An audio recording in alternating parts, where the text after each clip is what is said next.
Opened round two coverage, live coverage.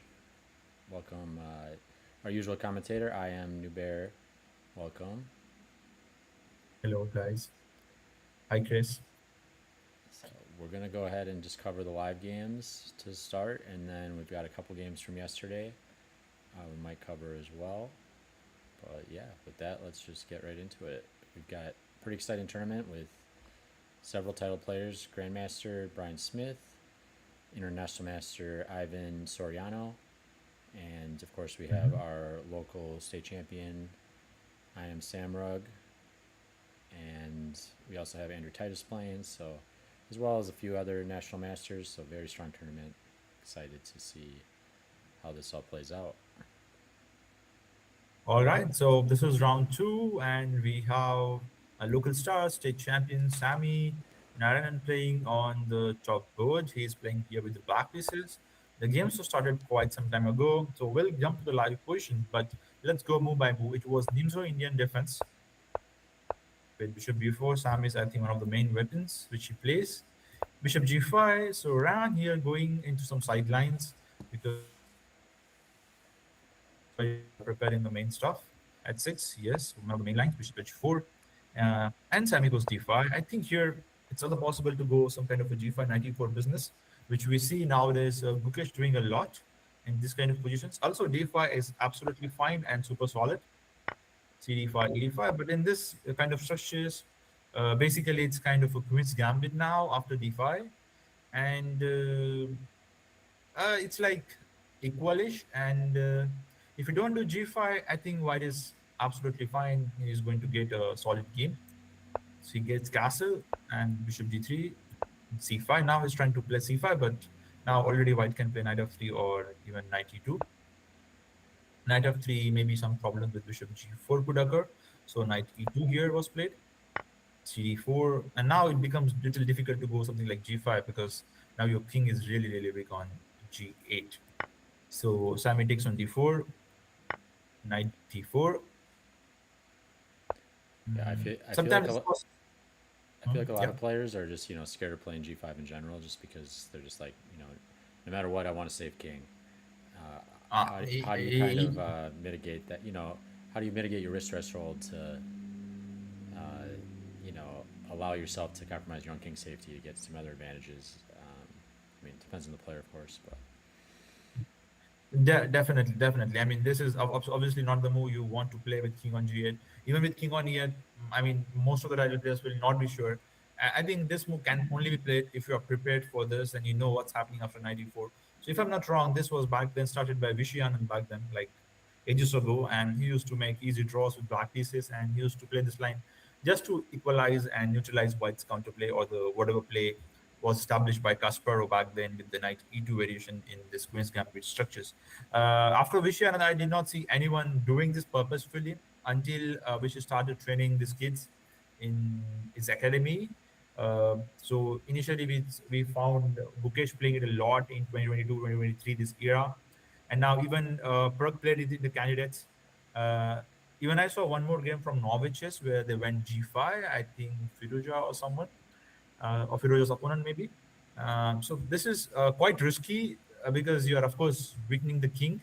But if you know what you are doing, or if you know how exactly you're equalizing, especially after this, or I mean, for example, like let's imagine this position and you play g5, suddenly there's 94, and there's a pressure here. You have to know how to react to c1, queen c2, and you can still do d5. You can at least win the bishop and have the pair of bishop. Even many times we see people play like this. But of course, there is a lot of theory also nowadays in this, thanks to the cloud engines and all. But DeFi is like very solid and like a perfect one to play in general, unless I mean unless you are specially prepared G5. Uh, Otherwise, what happens is what we can see in this game is we just get to drive position like uh, the black has got isolated pawn. If you want to equalize, you have to take here. Maybe you can play bishop g4, but then again there's a queen b3 and the pieces are hanging. So yes, black equalizes here. In my opinion, white could have simply taken here. There was just no rush to go with this. There's a pressure here down the line. If you go bishop e7, you're down a tempo, and I believe white is doing quite well comparatively if he takes. So maybe Sami will go bishop into c3 to uh, reduce this pressure on d5. Because if you go bishop e6, then there's a queen b3 or even rook c1, so that the structure does not get damaged. So I think the best time to take on c3 is here now. And even after this, the pressure is not going somewhere. Even I saw Magnus doing queen d6 against someone in Norwich's. Probably he defeated Mukesh by playing like this. So it was some kinds of this kind of position, and he played this queen d6 move just to get rid of this. Okay, you lose the tempo, but then okay, you have something to play for, I believe, or you have to back on this kind of things. But of course, it's definitely very very risky in general. So Sammy's opponent, maybe he's okay with just neutralizing, or so he went for this. Probably he missed queen f6, knight d5, queen d6, and knight d4. What I saw is definitely this takes, and he has bishop h7 check. But what he missed is probably queen takes b2. Because in general, you will not like to give an outside passer to someone who is playing for a win and also is higher rated and much better player. So probably he missed in his calculation while capturing on f6 is what I felt. Otherwise, he would not really do this. This is very simple in general.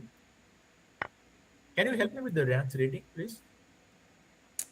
I believe it's around 2100 or a little over 2000. Not certain on that. Okay, so mhm.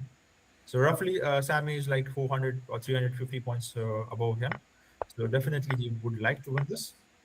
And takes queen into b2. Yes, he's going for it. And now in such kind of position, the best move to like kind of make a draw or offer draw is bishop b4, and you just trade pieces like, and it's a just red drawn to gain game. But here d5. Now this is not good at all. You are creating a long-term weakness, and it will be a target for rook. Even this is possible someday. And I don't like this move. And after this, Plus, Sam is definitely back in the game. plus you're restricting your own bishop's activity. You're not going. Your bishop's going to run into your own pawn now. Yeah, and yes, so basically this pawn never queens in this kind of positions. So this is going to be a weakness for long run.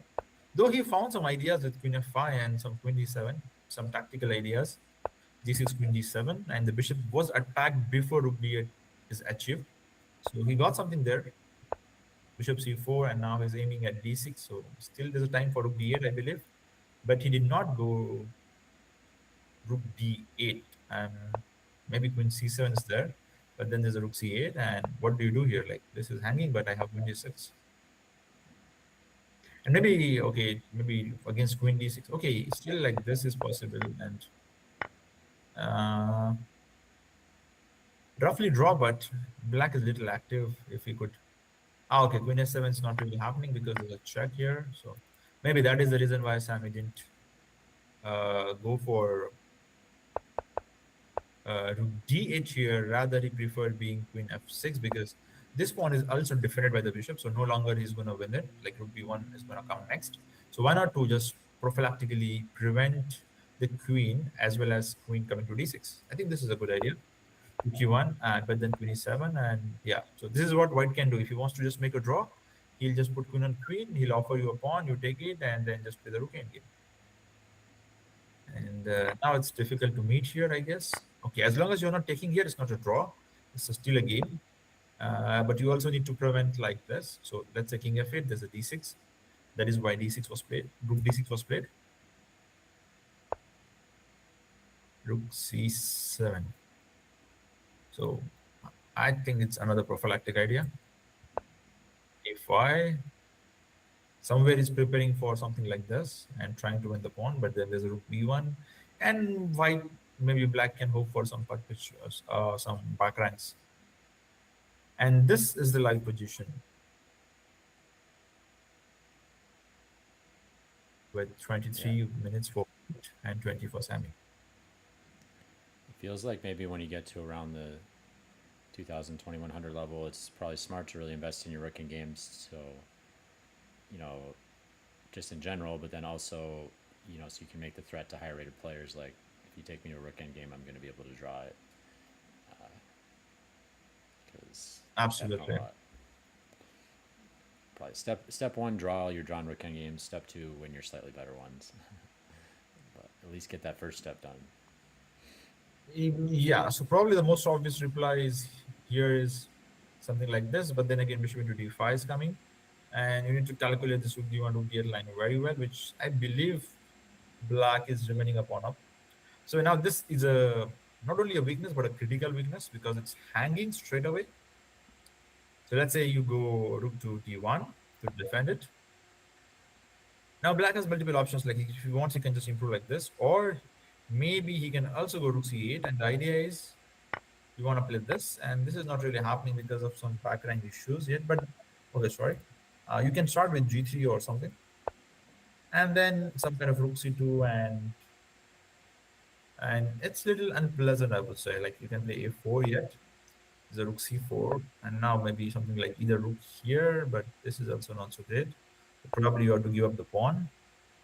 So you take on a4, you take on b6, you take on d5, and okay, white is in time to get rook f6. So one So I think question: white should be.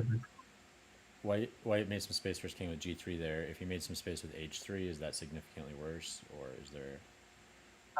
Yeah, good question. Like here, honestly speaking, it's not easy decision to make, like which pawn to push. Of course, after is the worst because the rooks could come and it could be disaster. So probably g3 because I don't think the bishop is going to remain after the takes on d5. And when you go h3, there are some lines in which you can go like rook d1 check and you might be losing the pawn. So that way, I think g3 is the safest way to, to save the back rank. But okay, right now the priority has to be given to save the pawn. Gotcha. So maybe g3 is just better in general principle, but then if your opponent's going to have a light square bishop that remains on the board, weakening those light squares might not be worth it. So you might want to go h3 then. It's kind of depends on the position a bit. But there's also an interesting point, like because you just said this point of light square weakening. Sammy might go bishop c8 because there's no rook e1 or rook e8 coming yet, and he might try to exploit like this also, like you try to go king g2, so that bishop here and this, but then bishop f5 and some small threats here and there.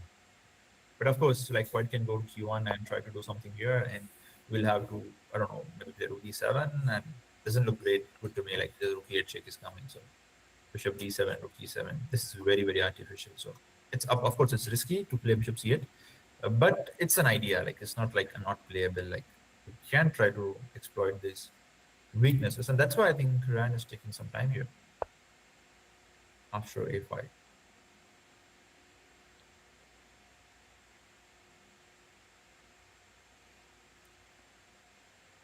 Looks like we've Now got an for the interesting first, start here, and Ryan's putting up a good fight for the rating differential for sure.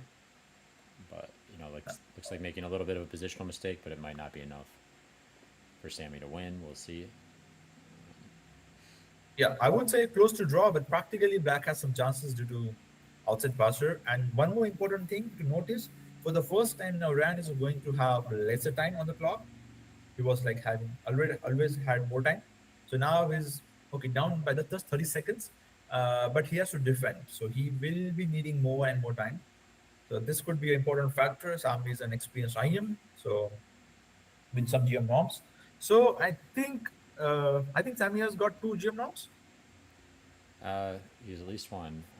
I wouldn't be surprised if he has One two. for sure, yeah. Uh, uh, but yeah, of course, a GM level candidate for sure.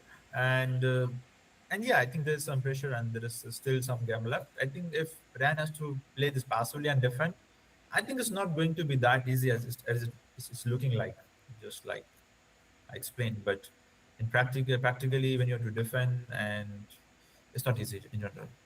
Well, yeah, and I So think Sammy's probably going to win this just because his player profile too. Even against grandmasters and stuff, a lot of times he's taking an equal end game and winning it, and so he's really just a strong player in the end game. So I think okay, sounds good. Hope we get an instructive end game. So I think the run's going to take some time. So let's have a look at Ivan Soriano, who is from Peru. Peru, and he's playing against Justin Lee here. He is down in exchange, but I believe he has got enough compensation with extra two pawns on the queen side and his upward colored bishop. So I think he's doing quite well. He's controlling light square with the pawns, and the darks are anyway controlled by the bishop. So there's a full compensation, I would say. This is under control, so this cannot be attacked. This also cannot come, not this. So very good positional control, I would say, so far. But let's see how we reach here. That's interesting because I believe in his first round too, he also did an exchange sacrifice. So maybe he has studied those concepts a lot, really. Yeah, All maybe about it. yesterday in Petrusian's games. Yeah, Wait, wait, he who's loves wait, to. who's it? Wait, who's that? Petrusian run, like he Petrosian. loved. Yeah, Petrusian, like master of exchange sacrifice, like amongst the world champions, let's say. So knight c4, castle, bishop d2, and okay. So yeah, the way he's playing, look, he went for bishop b5, he took there, and we can see the structure is damaged. But I've seen this as a, And I play yeah, I play knight c6 Sicilian as black, and I don't really mind this Rosslimo structure. I feel like I've kind of yeah, I've got just clear things to do. Um, so definitely black has enough counterplay, or the position is absolutely fine in compensation of the bishop and the double pawn. But we can see that like Ivan Soriano is having like the positional approach. I believe this line was played multiple times by Gelfand amongst top players. Otherwise, people used to just play the open Sicilians. But it has got some positional yeah, aspect. So I think Gelfand used to do this a lot. this it's kind of annoying. White always just has this nagging edge the whole game, but all things considered, I'm happy when I get a good share of the center as black. So Definitely, and I think another like if you talk about last two moves like this, you play bishop c3, and then next move you go rook f1, like and like move 13, like you develop your rook 5 moves back, and again you are going here. I mean, I don't know how great this plan is because what I can see is some tactical counterplay. I know that this is pawn is hanging, but still, like some ideas, at some point. Maybe he's in complete control, right? Because the e5 pawn is quite weak. The moment he takes on d6, he's going to take on e5, and the a diagonal defense would come to rescue at the right moment. But still, like to play a move like rook f1, it takes a lot of position understanding. b3 is keeping it tight. g5, and Justin Lee has got some attack. He does not want to wait and do some kind of a queen d7. Okay, queen d7 is not possible. It's a threat here. But in general, like connecting the rooks and then trying to launch an attack, maybe like. But the pawns are just tied down, so maybe he had no option but to push g5. And now, of course, the this square becomes weak. d5 is not possible, and he's planning to go 94. So now 94, d5, 92 c5 is happening. gotcha. So he goes 94, queen e7, threatening d5, d4. So knight g3 was played. So So now I think this is a, yeah, go ahead. clearly knight takes g3 would be a mistake, but let's say they did that. Would you prefer to take at the h pawn or the f pawn? Interesting. Like usually we have a rule in chess, like always capture towards the center.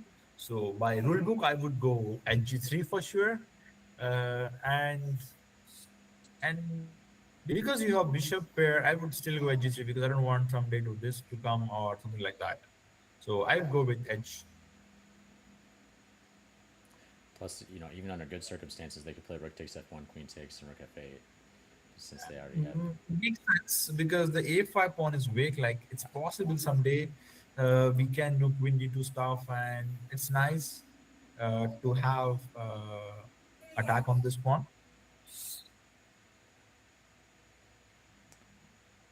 Yeah, I'm wondering. But if I don't know, maybe some break or some. I believe uh, if black gets some counterplay, it would be bad positionally. But we can consider this, like. But let's say I don't know, maybe take or what black needs to do is get d5, but right now the pawn is hanging, so maybe just bishop f7, just keeping things on the board.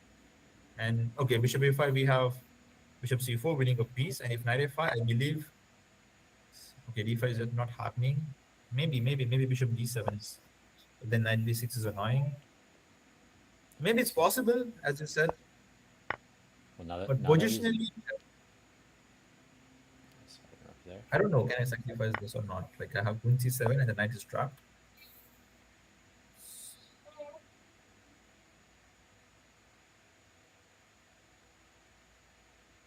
So if he plays, let's say, knight a5, we can take, and there is no rook f7 because rook f7 and the knight hangs. So something like this, I think, could be worked out from black side. But just to win a pawn, I mean, I will not play fg3. Like I would go g3 and still have attack on the pawn. So why to go probably Well, uh, now that fg? now that you're pointing out this a5 weakness, it makes me wonder if you go all the way back to when did black play a5 and was it truly necessary? Good point.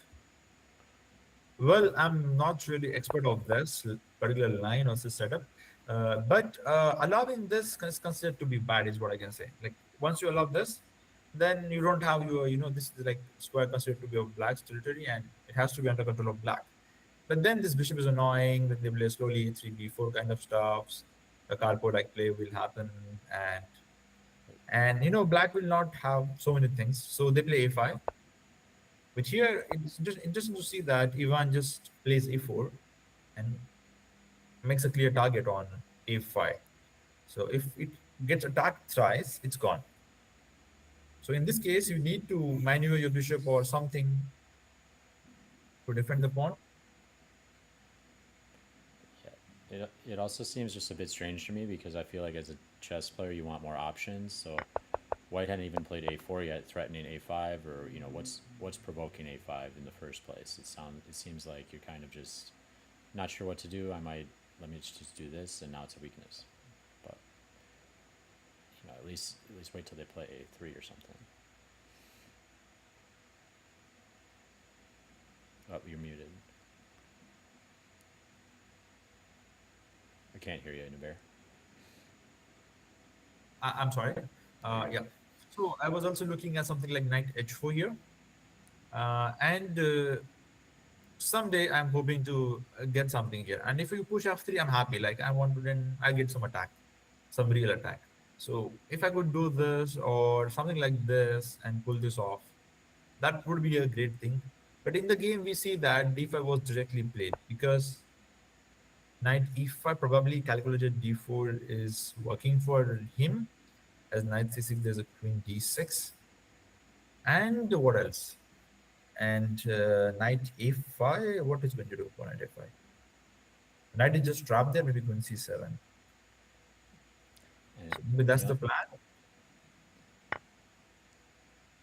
The only other moment, if you wouldn't mind jumping back to g5 as well, I wonder, we kept contrast this to Sammy's game. It was g5. Is g5 is he more Gukesh style here and willing to take on risk? He doesn't care about his weak king. No. This g5, I'm not sure. So here g5 was split, but as I said, like he had not many options left. Like when one was coming, and he needed to do something. Like he cannot get d5, f4. This is not happening. Like take bishop g4. We talked about this, right? Bishop g4, and he's in time to do queen d6. And okay, like bishop before black could do something on f3. Like we already destroyed the center, and we could even trade queens. So I think g5 was, instead of saying good or bad, it was like kind of a forced move, practically human wise, to keep the game alive for black. Otherwise, white is just gonna have like one up and enjoy the material advantage. So it was kind of necessary there. Now here, black has option, like you can go in this knight g3 as you said, or even, but knight g3 is giving more options to white. So I'll believe either you go this side, or just stay in the center. To take his mistake after all, you're just helping your opponent develop their pieces a lot of times. Yeah, so he played d5, taking the center control, and he calculated that the lines are working for him after knight f5, queen c7. Though, like there's still some kind of a queen e1, but usually with three people defending like this does not work in chess. But for the moment, it's working. maybe black can just double or triple. There's a b4 there, but usually it doesn't work. Or can I go rook e8 here and the pawn would this would be hanging at the end of the day. Like you play like this, you can at least take and take on a4. Like this is the least black could get in d10, which is favorable for black for sure. So white decided to go back to d2. Fair enough. But Maybe, now it's black who is controlling everything. Like and maybe one more the knight is consideration almost too dead. is my current knowledge is it's fairly rare for black to ever get checkmated in the Rossalimo or white to get huge kingside attacking chances. So then I think, since they're playing a more positional approach and it's rare, you can worry less about exposing your king. But I'm not sure if that's totally true. Yeah, yeah, possible. That is true. Usually, that's the point of playing Sicilian as black in general, and especially the knight c6 lines. And if white is playing bishop b5, it is sign that white wants to play a positional long game instead of going for sharp battles in open position. So it's fair enough. Like white gets some structural advantage, black gets some activity. Like black has to generate, and black managed to succeed here. That's why we are saying black is fine. So In general, you don't want to put this pawn like this. And but okay, again, this pawn is so he goes bishop d7 again. Maybe some tactical defense he wants to do against this. it's especially about bishop takes c6 that really blunts white's attacking chances. If they kind of need Absolutely. they need that light square bishop to do a really successful kingside attack. So as soon as they've gotten rid of Uh, their light square bishop, you can think more about pushing your kingside pawns. yeah, and also when you're playing bishop b5 with white, like it's not so ambitious compared to the d4 lines. So that is also a sign that you want to avoid the mainline cherry or the battle in the like the theoretical battle there. So okay, so finally he goes for the pawn, and black cannot defend it because this would be hanging. He goes queen d6, and that's what I was, wondering. Like you should do this at first, and then see, whether you want to put queen on c7, d6, or where to move the bishop, because we are not sure yet. This is necessary or not because no one's attacking this. We're not gonna get this, so I think this was little. This got misplayed there. Maybe he's relying on some tactical ideas like e4. I'm not sure how good it is. There's a bishop c3 there. He took. Okay, he went bishop h6. Okay, this is also interesting because you get a piece if. Okay, wait. This. Yeah, you win the game if this happens. So, but this is a bishop c7, a savior. You're not losing a piece yet. I don't know now. This was only move or he missed it or whatever it is. But let's see the timing. So he played bishop a5. Okay, he played instantly more or less. So probably he saw this coming, and again, it's not a matter of exchange sacrifice or not. I think he had no more options. Like he had to do this. Both the players, I guess. So black is going to keep the exchange, and white is going to keep some positional advantage along with 2 pawns. So So I prefer white. I guess he's forced to, because if you take, or what if he plays bishop takes f8? I mean, what's so wrong about that? The problem with bishop to f8 was this bishop c3 tactic. So as we can see throughout the game, Justin Lee was playing tactically throughout it, and Soriano Ivan was playing positional battle. So this was the point. If we cannot take on f8 because bishop c3 and you drop a piece, Gotcha. rook e1, rook e8. Now I'm not sure. We should be taking this or just improving further. Like the pawns are like over push, all of them. Well, optically, I was thinking black's got this amazing center, but you're seeing those as weaknesses. Yeah, because there's the knight. If the knight is here, yeah, it's a great thing. If there's a bishop here, it's still a great thing. But in opposite color bishop, if it's not advantage, it becomes weakness eventually. So bishop here, and he just played f3. He's like, okay, fine. This is going to be weakness. You cannot attack. This is a weakness, f3. Like take, and it's a clear weakness, right? But the problem is it cannot be attacked. And they say if a weakness is not a weakness if it cannot be attacked. And this is the problem. This cannot be attacked, even once. For once also you do this, and you only wonder how you do twice. Okay, rook a1 is little more positional, optimistic. If I okay, he's just going to push the pawn. I believe he could have stopped it here.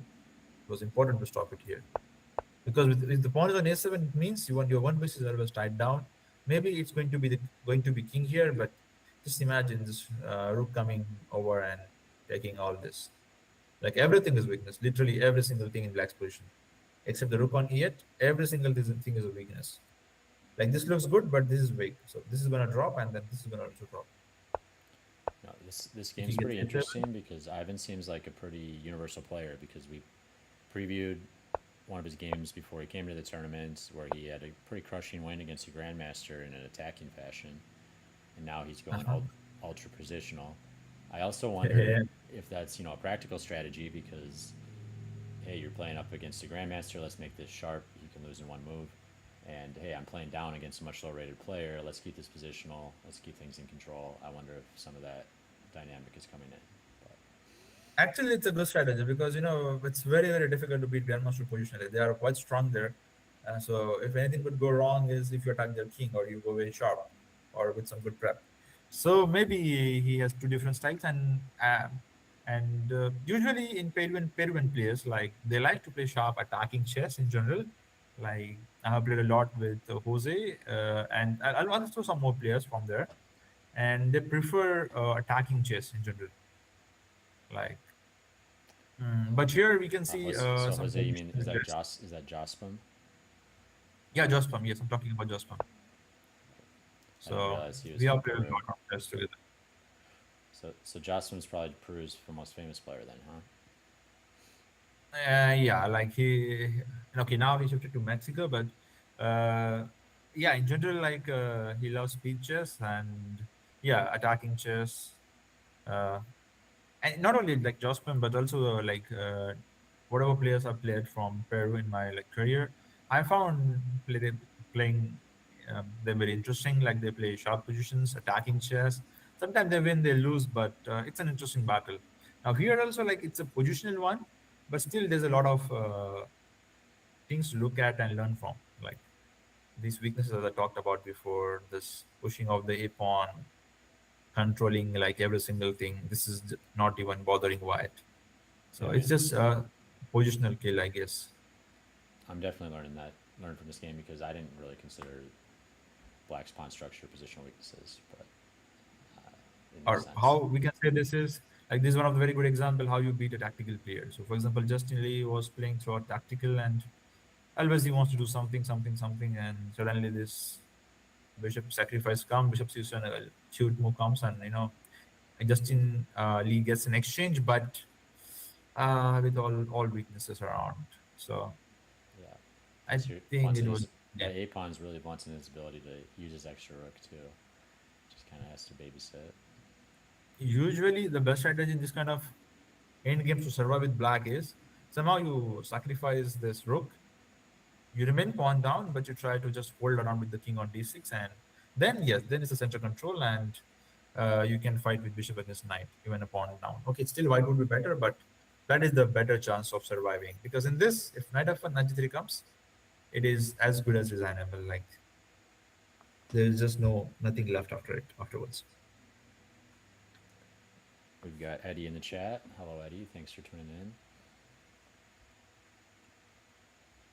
Okay, we have some update on board three where Grandmaster Smith Brand playing with black pieces against Dan Matson. Yep. And is Dan up a piece? Okay, he has got some pawns. One, two, three, four, five. He has got seven. It's okay. Let's see from the beginning to This is not understand expected. this better. The time's not expected, right? But the usual Yeah, if it says zero, don't assume they flagged. It's way more often DGT error. yeah.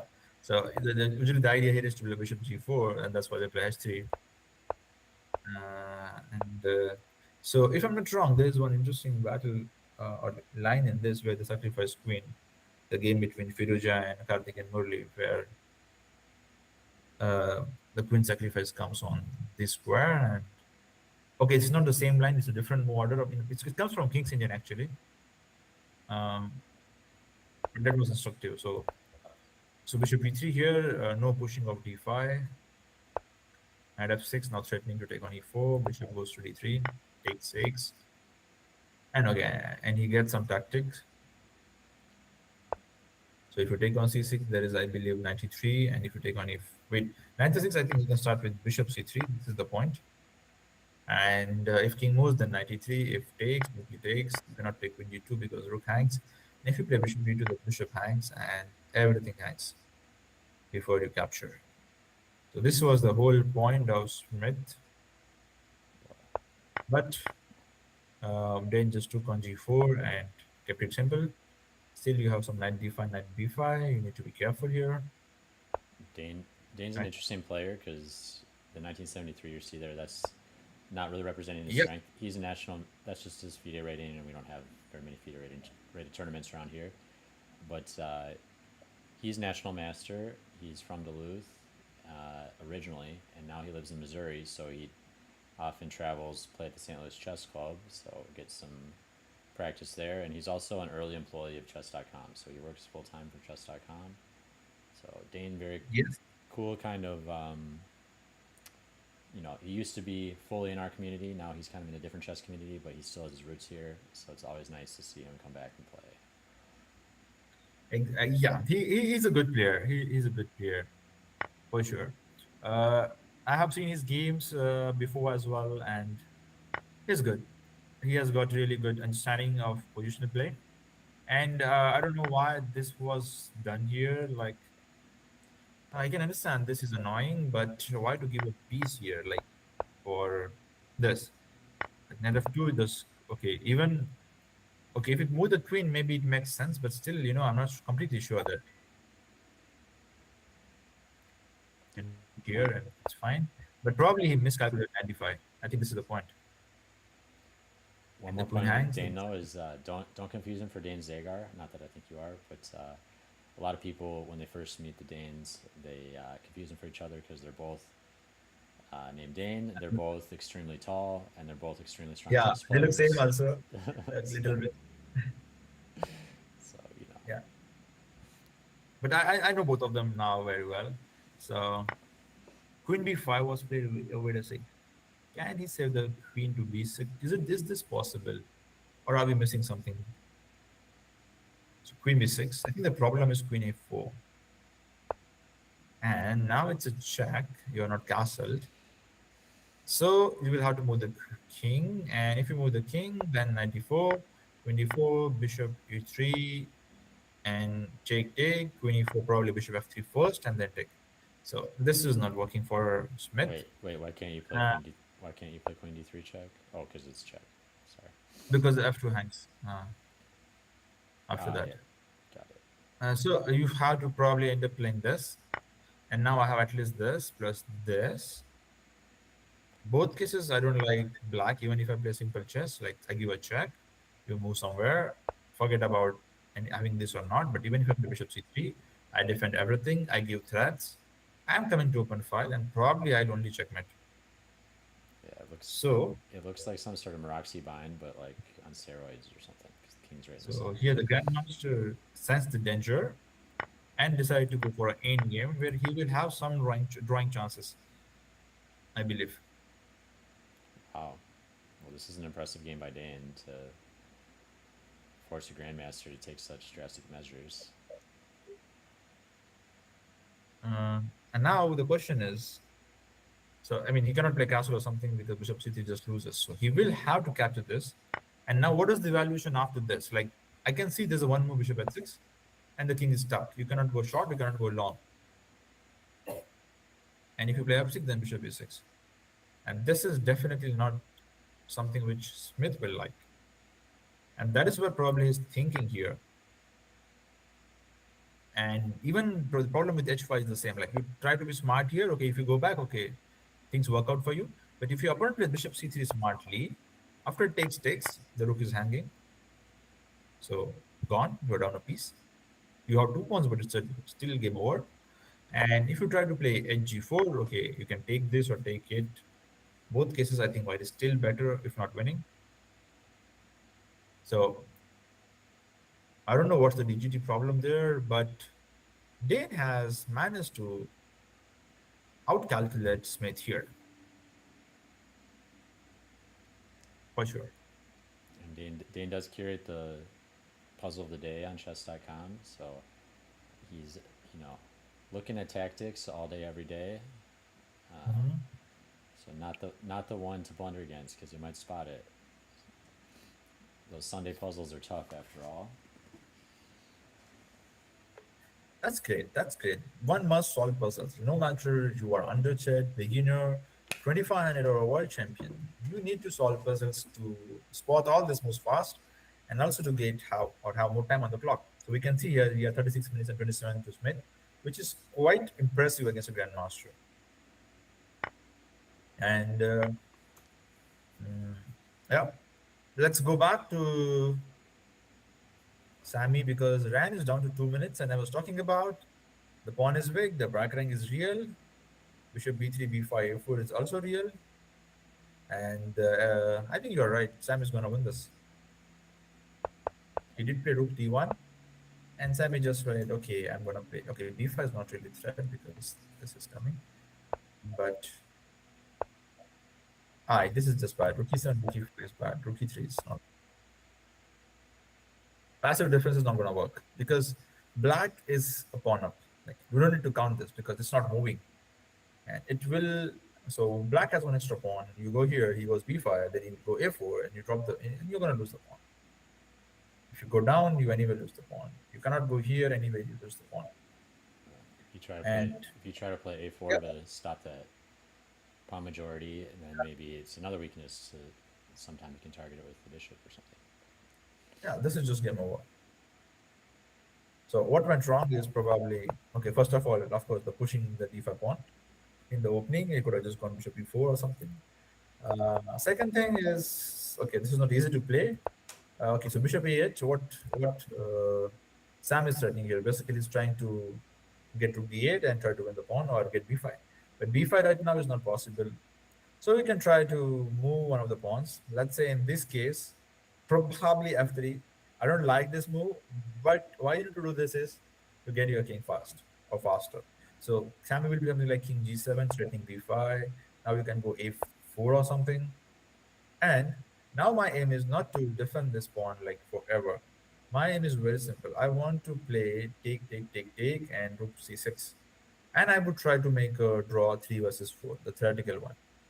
So I want my king active or at least pawns like this. So what I'm saying is let's say h4, let's say king g7, a4 or something, rook d8. And what I'm trying to say here is let's say g3, this structure. Okay, you can play h5 and you can improve many things, but let's just say bishop d5 or rook d5, takes. And now you can play either of this. And let's say this kind of endgame comes. So this is theoretically drawn. Okay, it's difficult, not easy, but if you get this structure, it just draw. You know, But again, you need to have some knowledge of end games, and of course, Sammy can play something like rook d1 check and protect the pawn for some time, and it would be still a longer game. So the right way probably is to play rook c6, so that he can cut off the king. He would still give a check and go here, and maybe some kind of h5 or king. I don't know, some kind of some sort of this activity, and you just play like this as white. You don't really allow black to make progress, then he will try to go king f8 or something, and then you try to create the second weakness on the different flank.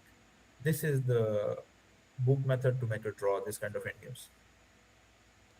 one. But again, sorry. No, go ahead, finish your point. So yeah, but again, to do with all this, you're giving a pawn by four, so that you're not even trying to defend the pawn, you're just giving like this. It's difficult, especially for lower-rated opponent who's not sure about the end game, and your opponent would still have chances to keep pressing, and play a long game. But Yeah, for example, you give this person to Magnus, he will just draw by playing h4, g3, and he'll just say 3 versus 4, okay, draw. yeah, I think black is clearly much better. And one analogy I have is, one of my favorite openings to play is the semi-terrace, and you almost always get this structure in the semi-terrace of the two queenside pawns against the solo a pawn, and white often also gets a passed d pawn like this. And the whole point in the semi-terrace of black's goals the whole early middle game is don't get checkmated, trade as many pieces as possible because this end game is going to be very good for you. Having the 2-on-1 with an outside pass for the kings all the way on the other side of the board. So if anyone ever wants to really, work on their end game skills, playing some semi-terrace is actually, I think, smart because you're going to get this almost every game. Your goal is going to be to get to an end game with a 2-on-1 pawn majority. And then we can see based on this game, even if it's not a semi-terrace, you're going to have opportunities in various other classical games to transform into this 2-on-1 pawn structure. And hey, if I can get that 2-on-1 pawn structure plus the queen's already off the board, I'm not, white's whole plan in this structure is to checkmate black's king. That's clearly not going to happen. And so from then on, it's just almost like you swap colors. Black's the only one that's probably going to have winning chances, so it's a nice, semi-terrace gets a bad reputation as kind of a boring opening because you are playing for an endgame from the opening. But Yeah, at the same time, it's like a valuable skill because it can a 2-on-1 can show up on the board anytime. And if you're eager to go for that and happy to play out those end games because you have all that experience, it can really pay I would off. say, yeah, definitely, definitely. I would say to sum up this in two things to sum up Semitarash. Semitarash is the opening for people who understand positional chess and for the people who loves endgame. If you're not, if you don't do those two things, do not try semi-tutorial because you will find it absolutely boring, plus you will lose. So but if you understand chess, you love endgame, there's majority on the queen side, there's always love pushing pawns, get the king to d6, win this pawn, and then the press and make a one of the pawn queens. It's the perfect strategy, very safe. I remember Prag doing this a lot during the pandemic. Like every single champions chess tour event, he was playing only one opening. Semi-Tarash. Like he gets a draw for sure, like if opponent plays well. Or else if they overpress, he wins. Well, and you have extra options too. Like you don't have to go full semi-terrace. You can play c takes d4 instead of knight takes d5 and go for an even more drawish position. Wesley So frustrated Magnus Carlsen doing that. And Magnus called it the Berlin of d4. Uh, and yeah, it's just one more last sales pitch for it at a club level though. Is it's S tier objectively, right? Guys like Wesley So that are extremely risk averse play it, but it's rare because it's so boring, So white players aren't that likely to have, a huge amount of prep ready for it because it's just they don't see it very often. Absolutely. At the club level, that is, at a pro level, I'm sure they're well prepared. But Yeah, even at the like the highest level, like I saw Magnus Firoja playing this. Like we see the Speed Chess Championship or some they're playing some rapid chess season in a CCT or Grand Chess Tour. I saw like many of them playing like this Semitarash and this kind of structures. Like it is easy and also advantage of this opening is it can be done in like 3 to 4 hours with a lot of the amount of resources we have these days. Like not much theory, you have a fixed structure, you have fixed exchange theme, exchange pieces in the middle game, get into the end game, and so it can be learned very quickly. It could be a good surprise weapon at all levels, I would say, because even at the top now people are playing this. At club level, this is very good because it requires positional understanding, and if you understand this stuff, again, good. But after rook e4, I'm not completely happy with what he did with bishop c6. He could have maybe just gone rook c5. I don't understand why not rook c5 followed by b5 or rook c5 followed by bishop d5 or something. Or even what's happening with bishop d5? Bishop really, d5, I think the rook d4 is a trap. I think he's saying I want to leave my rook on d6. That pawn's never moving, so now I want to improve my Yeah, bishop. but he could have started with rook c5 and probably something like this at some point. But maybe this was the point at a4, b5 is no longer possible. And the point is you take on d5 and there's a rook d4. Like it's a deadly pin. You cannot capture, this hangs, and now this is a threat, and the king is not on e7 even. If king would have been on e7, we could have played rook c4. So maybe this is the reason why he ended up playing bishop to c6 first or directly. But you can see like he played rook b7, rook c7, this rook back, and then rook e4. So And so, even moves like f5 comes to my mind, and the rook has to go somewhere like this. and it looks very, very awkward. King can just improve rook e8, rook something could come. Playing this gives white chance to rook d4, and now Sammy is like, okay, it doesn't matter anyway. I'll get b5, and once I get b5, I'm gonna get d5, Well, which is also fair I enough. I'm not sure it's going to play out like this, but I wonder if he's also thinking to himself, I'm just going to leave the pawn on d5. I want to put my bishop on f5 and just push my queenside pawns and use that to help support my passing. Yeah, it's possible. Like you cannot even play rook b1 here. You can play b5, and the backline issue still exist. So this is coming for sure. This cannot be stopped. And if b5 is coming, black is going to win this definitely with 45 seconds for white.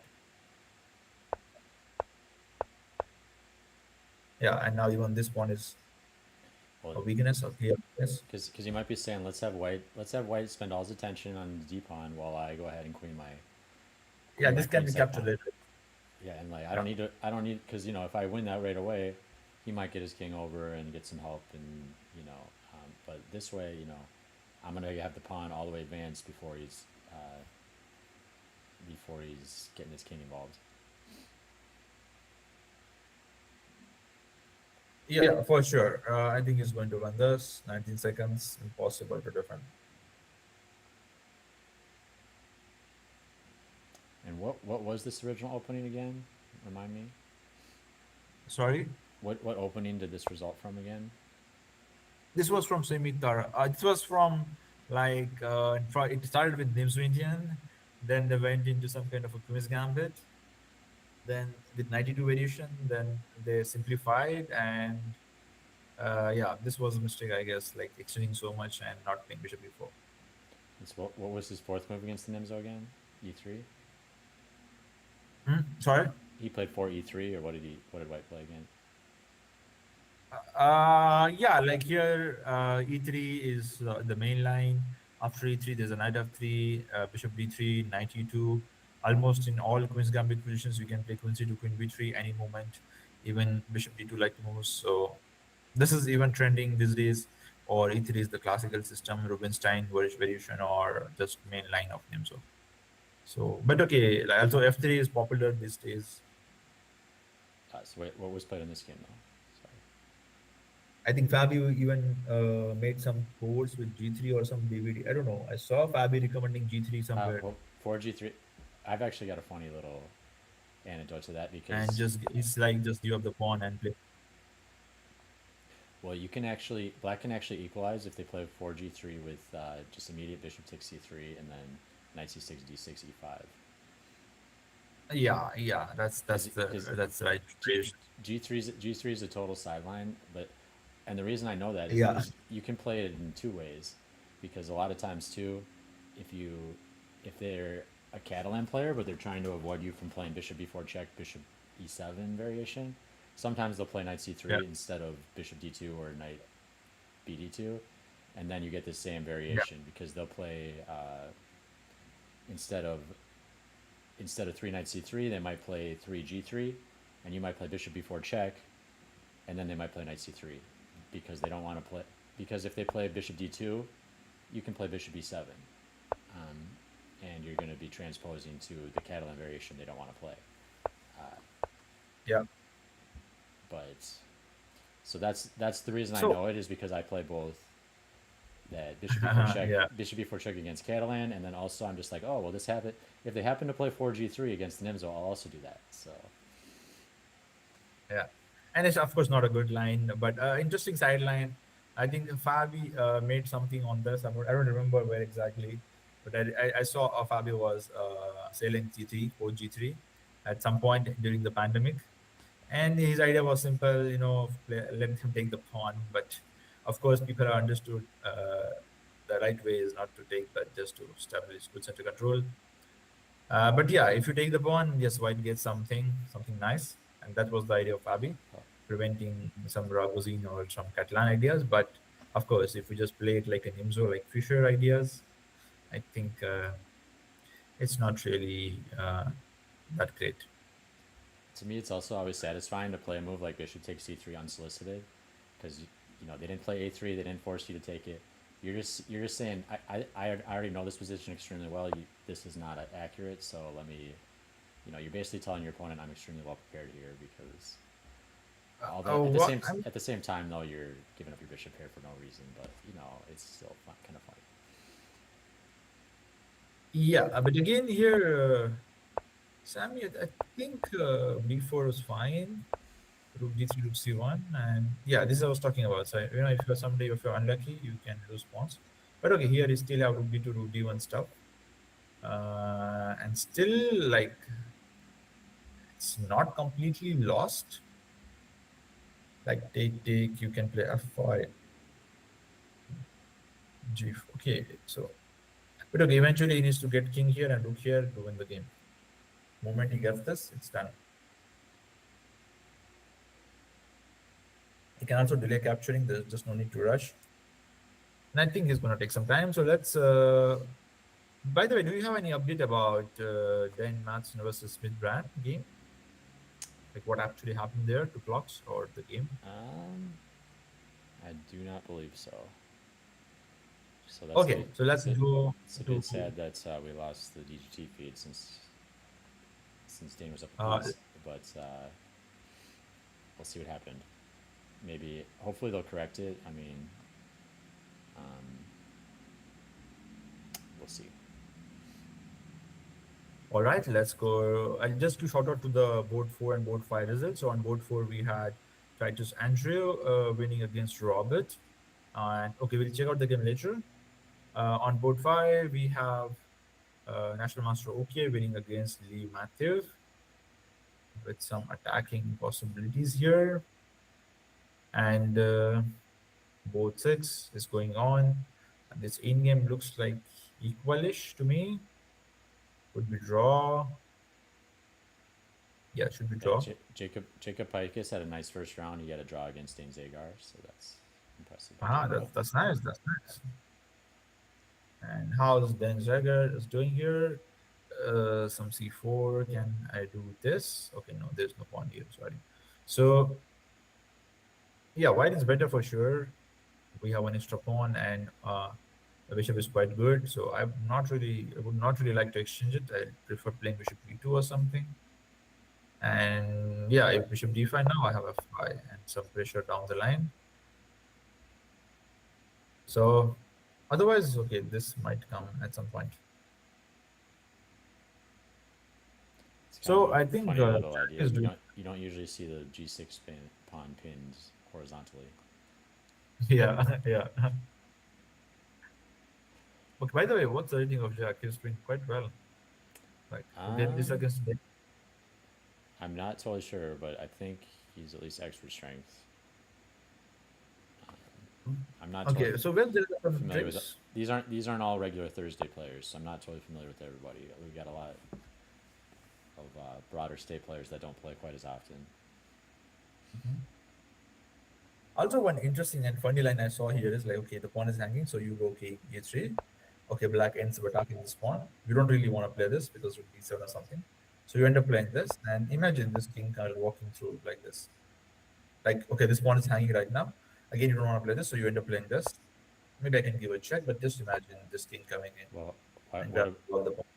what about playing rook h1 so you can check the king off when it comes? Not now, but one move earlier. One move earlier instead of rook. One move earlier, I just take on c2. So that's the point. That's why, like, I play bishop f5 first, so that I can tie down your rook here. And otherwise, you lose the pawn. Like, you don't really want to play this, right? Because this is coming. And even bishop d1 comes. I mean, no one can actually stop this game. It is just one funny line I saw. Like, and you're not worried about c4. And I had one game like rook c7. Can you just cover that? I guess. Yeah. So this could be an interesting possibility. Like the funny thing is, like, even after bishop d1, let's say king f5, okay, you try to go here thinking that he will take, and you take, and life is good. But then he can go like this. And even for this, the king h3 is coming, and after this, the rook has to go. We don't see this all like usually, but it's an interesting way. Like, So we have this position bishop e2 and rook f7 is the move which then needs to make here to distract the king and then do this miracle.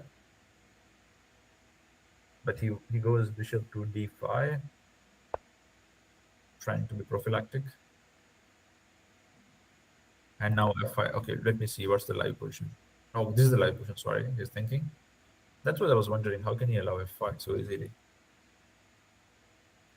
Yeah, so Dane's clearing the more in the mode of oppressing his opponent's pieces than going for his maximum play possible. That's always a difficult dynamic from my perspective. Like, yeah, you'd love to just oppress your opponent's pieces the whole game until they lose, but that's just usually not how chess games work. So it's it's always a give and take of how much can I blunt my opponent's activity, but also generate my own winning chances.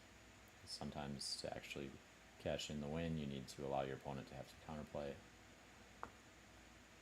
Yeah, true. I mean, if you want to win in the game of chess, you have to take some risk. Otherwise, I mean, the engine says it's equal 0-0 all positions after 10 moves of even after first move. So if you really want to win, especially with the black pieces, you have to take some risk. You have to make those difficult calls, decisions there.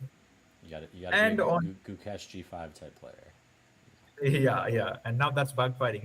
It gave him success for quite some time. And then because he was playing it every game, everyone started preparing it. And as I said, okay, it's not so great that way if your opponent is prepared. And nowadays people are happy to make draw with him as he's a world champion, but he doesn't want to make draw. So he's losing more, dropping more points, and so No, on. it's interesting.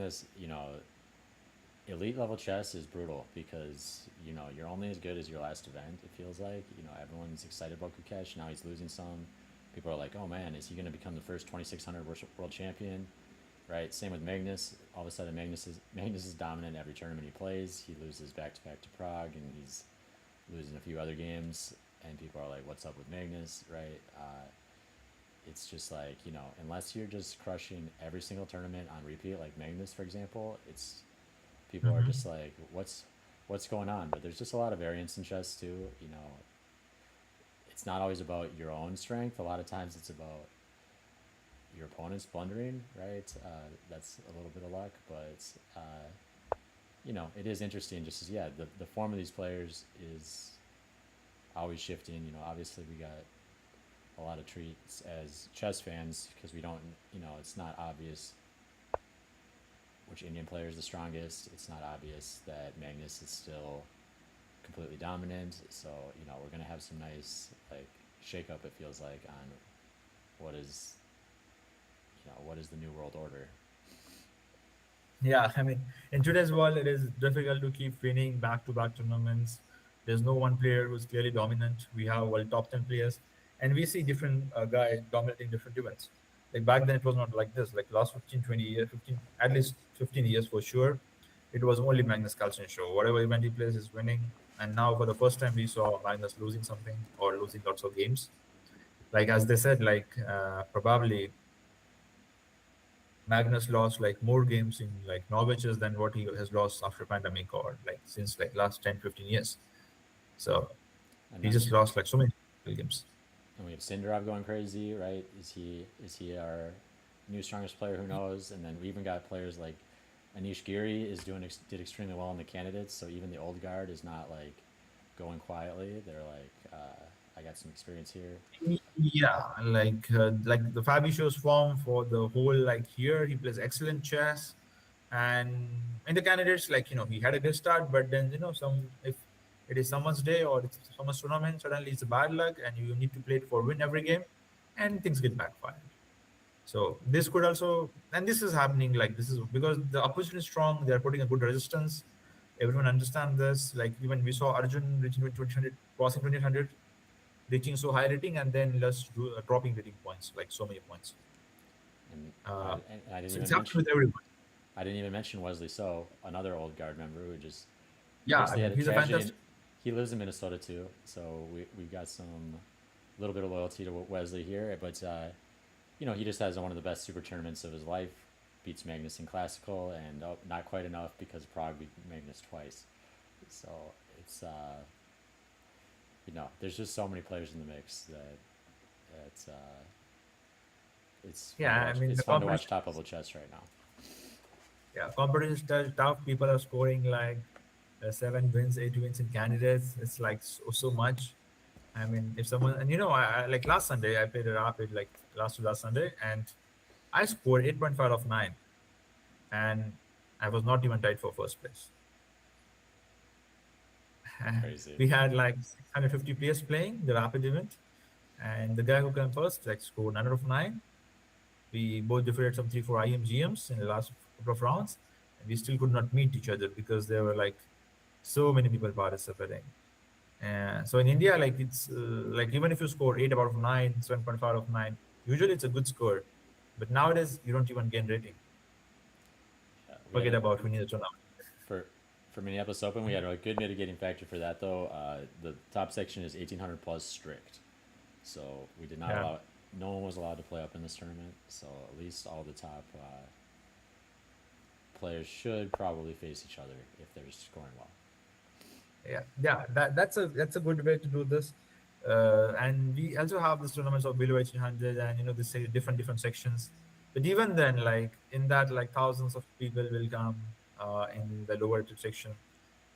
Even in the higher rated section, there will be 300 to 400 people. Like it just like so many of players in India. That's the problem. Makes sense. Yeah. Okay, let's move on to this. Sure. This is yeah.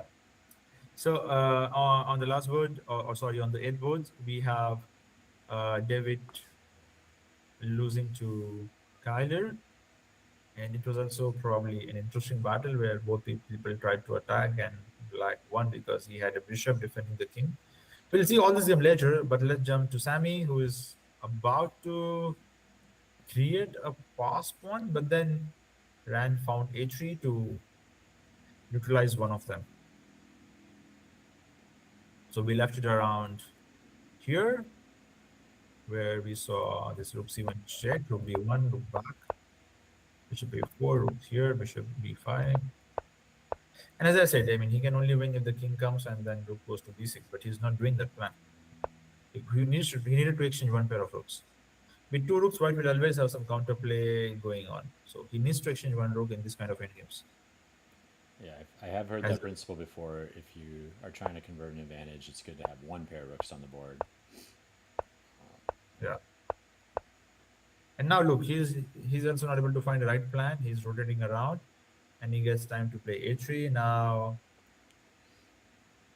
it's again a not easy decision for black to make, because let's say he's a careless, and this gets exchanged. It's just a dead draw. You will get the d5 pawn, but it was never not about d5 pawn. It was about if you can queen the b pawn or not. And for that, you needed rook one exchange of rooks like this, and then rook back. And now the problem is the d6 is coming, so some counterplay will come in return. So Look, and Sammy's now Sam is also down to 2 minutes. Let's stick exactly. to this. We got crunch time here.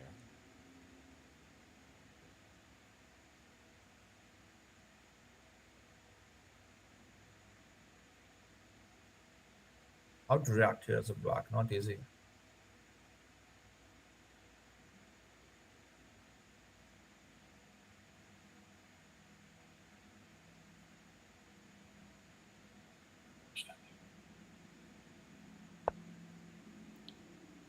Makes sense. Now he's doing your plan.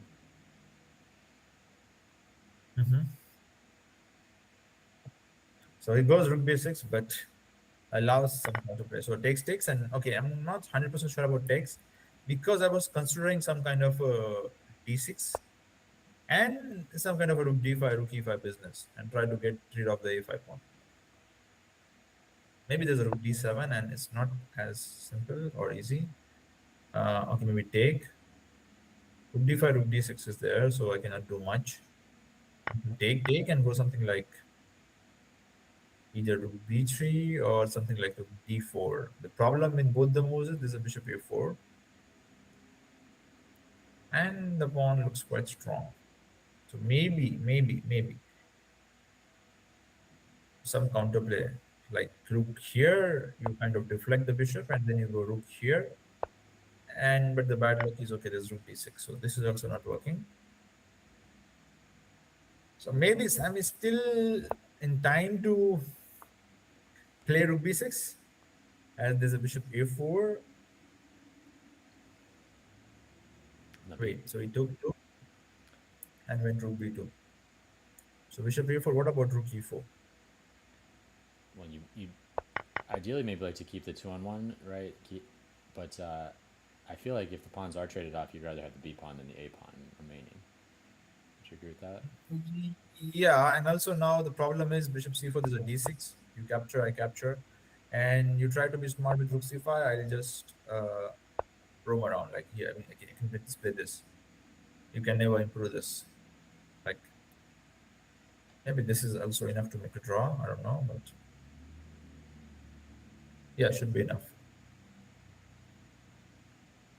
Like we just keep playing like this. Yeah, and to be fair, on the semi-terrace points earlier, the games are like 80%, 90% draws. So Uh, but still, some chances this pawn is weak. Wait. What happened? Live board is this. He goes rook c4. Now, what Sam is doing? He himself is allowing bishop ce2, and this is not needed. must be thinking of playing rook d4 after. He wants to win a pawn with rook d4. That's his idea. But going into the rook endgame itself is a red flag because takes. I'm not sure if this is a draw or not. Is a b3 going in, but this is like or okay. If he plays rook b3, okay, then it's fun. But if he plays rook e2, we need to calculate this very well. So there's a rook e7, b2 is gone. So rook e8 check is forced. Give another check. You must come up. Take b2. It looks fine to me. It's not exactly looking like a draw to me. It still looks pretty winning. e7, king d6, and okay. I'm, Probably calculated this, and that's why he's going for this. And we have bishop e2 on the board. Ah, come on. He goes back to f3. He could have found something here, maybe something like even d6, if that draws. Like the idea is just to push him, make him push, and then keep him tied down like this. And now no one can make progress. Like just play h4 g3 and sit tight. Or you can start with something like rook c3, cut off the king or something. Something like this maybe. Because if you okay, eventually the bishops will get traded if the white wants to. But this is something he needs to avoid, the king coming like this. And the rook will be completely gone. I don't believe in this artificial defense. Someday f6 will come and everything will go off. Okay, for now you can just go this or even push.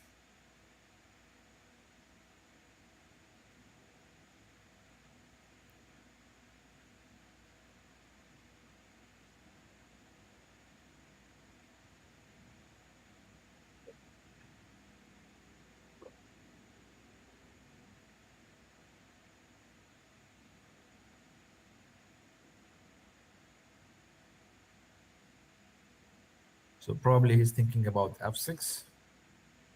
This is a small tactic, rook e4.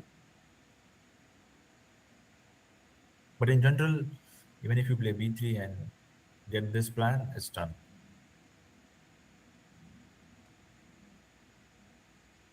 Also possible to start with king d7, I believe. There is just no harm. Okay, goes b3.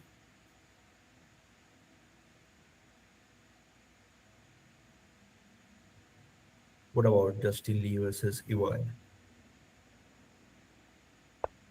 Ivan should have kept one rook on the board. Okay, we'll see later.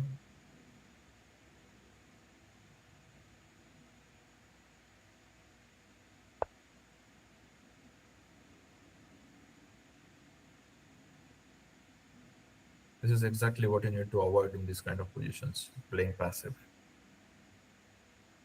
I hope Sammy finds this.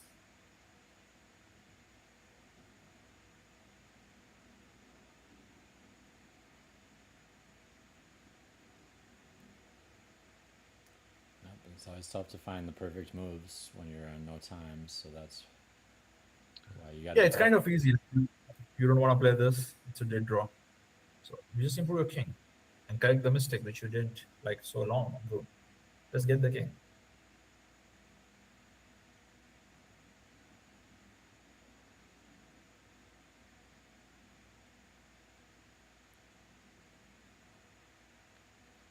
Maybe somewhat Why does it?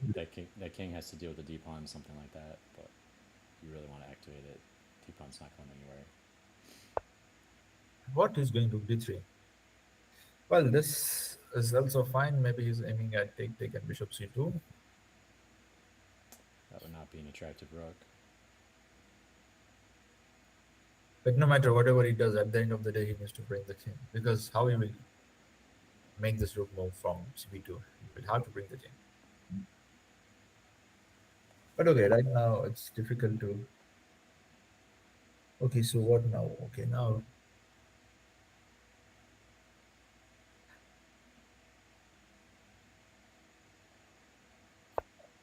Okay, just repeating once.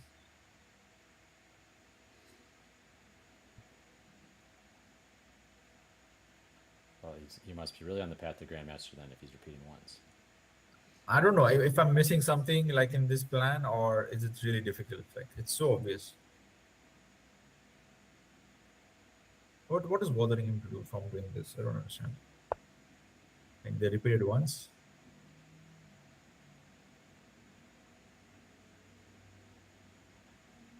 Like there's no rook e2 coming. There's no bishop g4. There's absolutely nothing. There's no bishop d1 as well. Rook e4 always loses. So what's bothering him?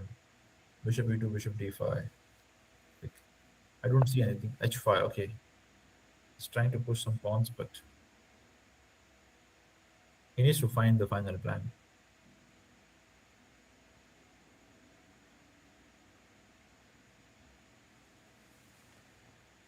Or maybe he just wants to chill and he will try to zugzwang white.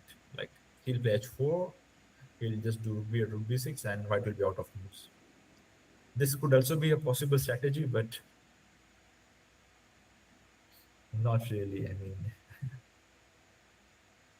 Well, can White just move their king back and forth, or how would you venture? I mean, yeah, he can do this. I don't know what he's doing, but I hope no one loses on time here. Okay, so they did h5, rook c3, rook b4, just over protection to everything.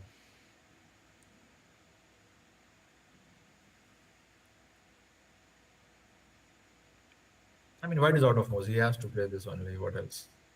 Or at least g3, trying to have some space to move around.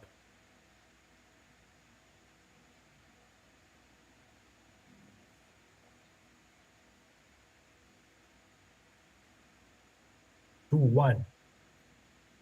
Can you guess his move? Maybe rook e3 is what I think.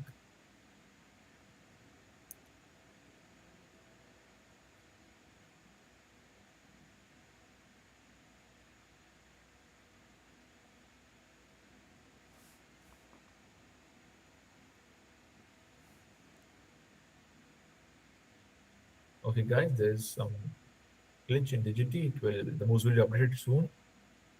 Of course, Ryan did not lose on time.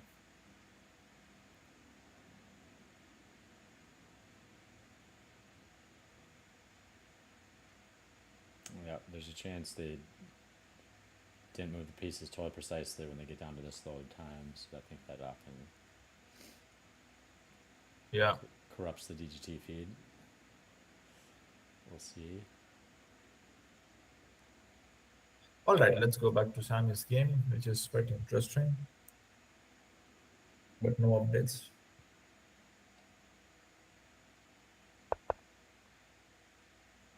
Okay, so I wanted to check this out, how this happened. Like he around left it around here, And he got pawn to a7. Okay, so he prevented this knight f1. That was great. Maybe we could have started with that f1 first in this case so that this could be done. After bishop h3, it is important to king the bishop first. Otherwise, this rook is annoying. He did that. And probably he got scared of knight g3 and rook coming to g8. And but wait, is he threatening? Can you play this rook h2? Opponent will be a draw, yeah? Rook knight and the rook f3, king f3, and rook into queen. So I cannot really do that. And knight h5, the problem is rook g2, rook c2. That is why I ended up playing rook g1. And he can get the pawn, but then again he will lose one. So white goes d4. Yeah, now multiple options. Take bishop g4, and what's happening? Maybe e6. What's happening here? Is it possible to place?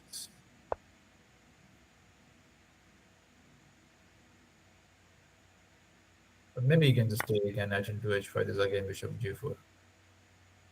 So not really worth, but okay, king g3, and still white can try to play this for win. And about rook into f3, we just have king g2, and now threatening e7, which is not actually a good sign for black if there are two pass pawns. So for d4, rook f7, this we saw. So Justin was trying to do tactical defense, and the moment he gets knight here, it will be difficult for black. I'm not sure whether f4 was needed or not, but again, the question is how to make a progress, and this question kills everything. Maybe we want to go like f4, bishop here, then king like this, and then knight e5 attacking this pawn. Maybe, may not be.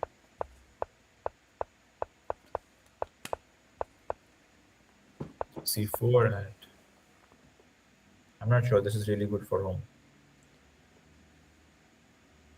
Or can I play this interesting d5? And the idea is after takes, I'll take here, rook into f7 probably. Wait, this is not happening.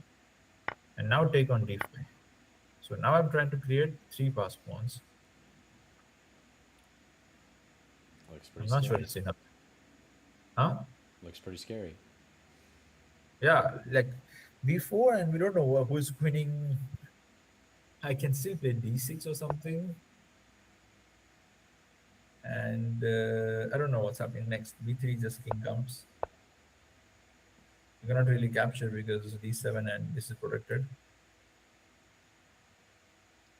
So I don't know what's really happening. Like it's hugely complicated.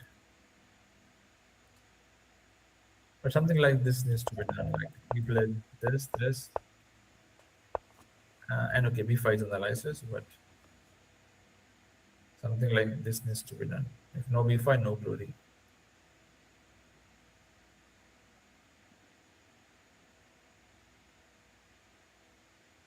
Back to Sammy's game. Yeah, now it's over. It's all over. He managed to exchange one pair of rooks. So we saw h5 and managed to exchange one pair of rooks, and that's it. As I said, once the one rook is exchanged, it's almost designable. Finally, okay, he gets king c5. It would have been nice if it would have gone rook b6 and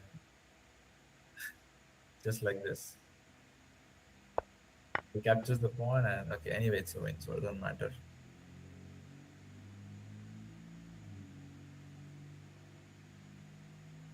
Yeah, now b5 is important, I believe. Otherwise, it's going to be a draw.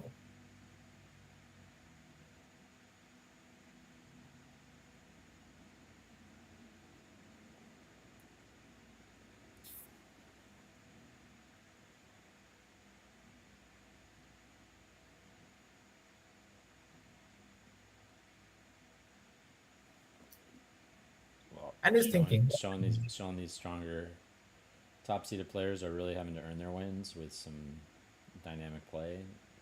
They're not just picking up extra material from a blunder and converting it in some straightforward fashion. So it's nice for got some local players giving them a challenge.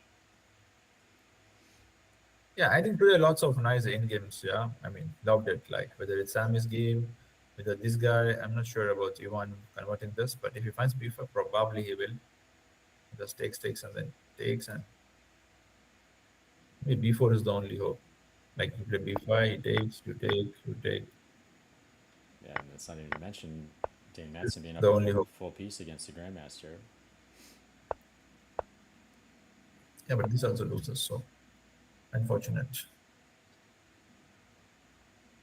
Okay, Sammy finally he found the way, and he has won the game. So let's stick to this whether he finds B5 or not. He has got 7 minutes. Yeah, a big purpose of bringing in some of these players is to give our local players a chance to play some tough competition from out of state, and it looks like they're rising to the challenge. So happy to see that.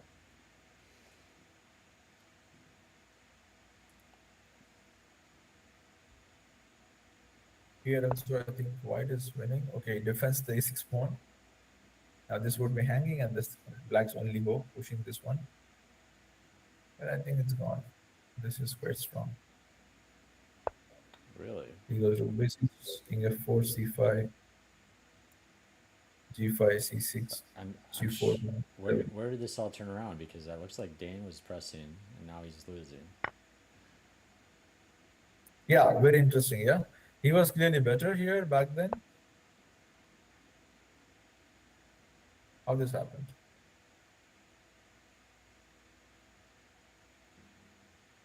Okay, so we left around somewhere. Okay, so this fg5 happened and he lost a pawn.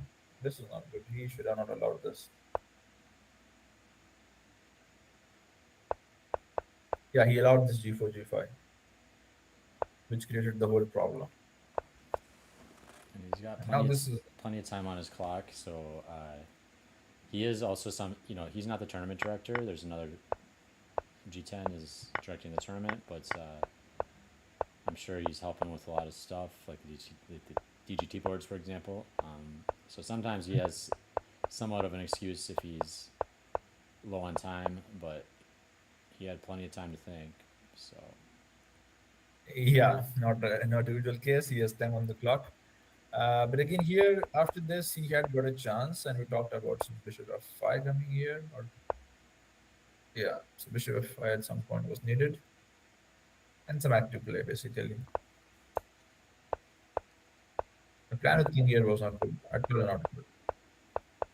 This is how you lose in chess. Eventually, this is lost. I guess we weren't, we're fixated on the C2 weakness, but C4 is also weakness as we see it in the game. Yeah, now like this probably next c6 would b7, or even bishop b7 and like this. But we need to count see the check. Who is faster? Maybe it's simultaneous. So. But still needs to figure out the winning plan. He's winning, but still needs to figure out. He found it? So Wow, he found b5. Wait a second. Yeah, he found b5. Now this and this.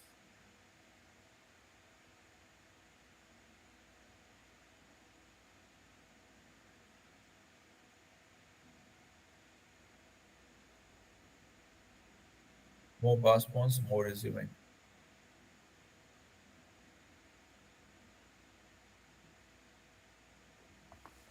three pass pawns, you can almost win with opposite color bishops, much less.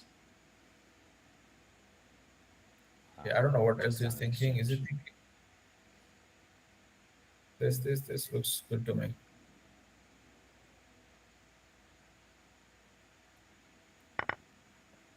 Yeah, he goes for it. And now just take on d5. I'll be back in a minute. Sure.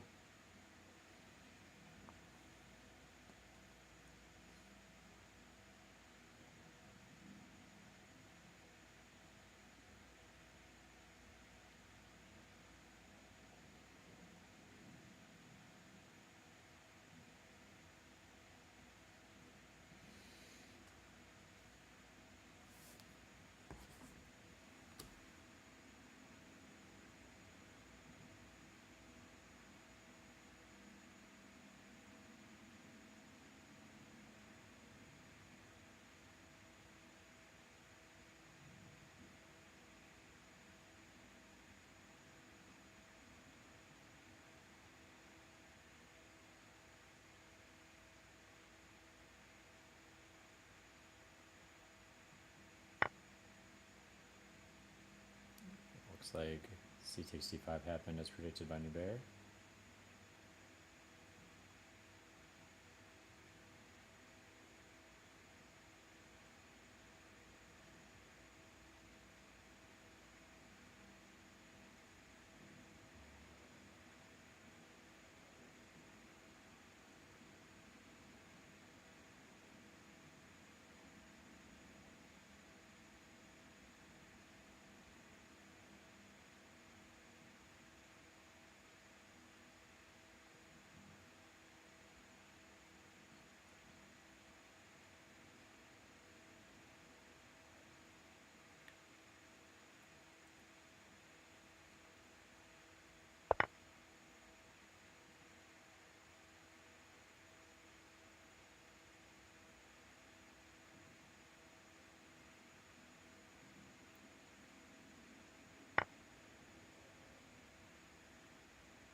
So we got a lot of moves coming in now.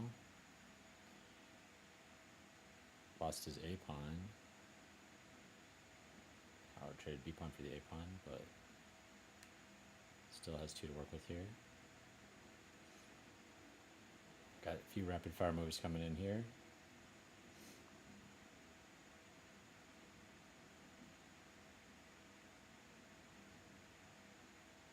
Oh, you muted. Can't hear you.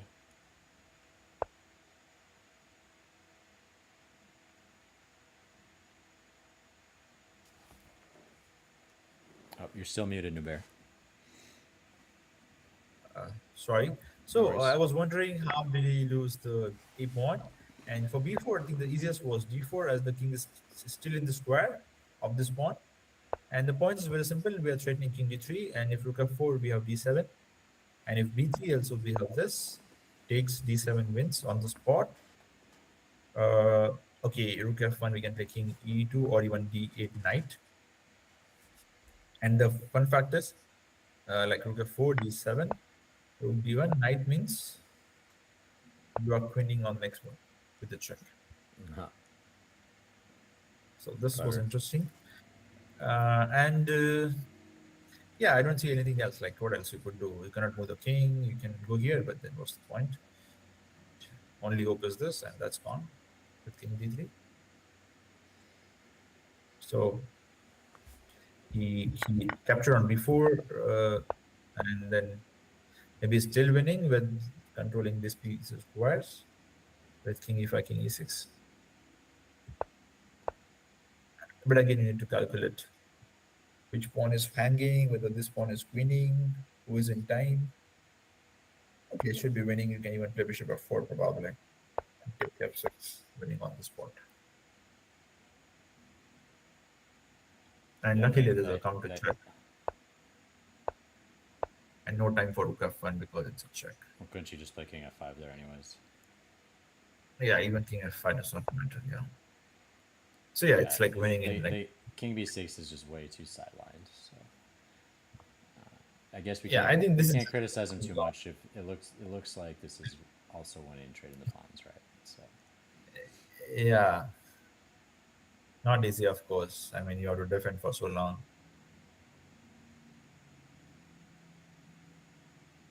So it's gonna end after this. I mean, this is coming for sure. well, I've been winning with back-to-back exchange stacks from what I can tell. If Yeah. if this happens, How about reviewing the remaining games? Like, okay, let's I assume don't that then... I don't think we looked at Robert's game. Yeah, let's go one by one. So, Charles versus Robert. I think it's going to be interesting. And look, on Motu we have a novelty. Yeah, I don't think And Robert's general style is going to work too well against Andrew Titus, but yeah, he's very good at tactics. Usually they play d4, but Titus said 95, and watch out for every single check. Yeah, he's already threatening. And wait a sec, you can already feel something is fishy here. Take, and just g4 is possible here or not yet? Just d3, right? Possible. Up bishop b4, and can you work out something here? Knight d7. Ah, that would be nice if you could do this. So g4, I was working out this. Okay, if we take anyway lost. And for this, knight e5 again. Only move queen here. And now we take and just move the rook. You're up a piece. So something like this I was looking at. Let's see, he played 25, which is also equally good because like no defense, yeah. Okay, he gets okay, he wins just a pawn. He could have played maybe d4 and made it more interesting. Like you take, and now you just take on h6. You cannot really take here because it's a pin. And if you take here, okay, at least I have this. But again, we need to check things like because still the e5 would be hanging in that case. For this, there is a e6. But for sure, you could have got more with d4 or something like you have even this move and everything is just hanging. So, but okay, critical pawn is also not a bad thing. You get this beautiful structure, and once again, it's better.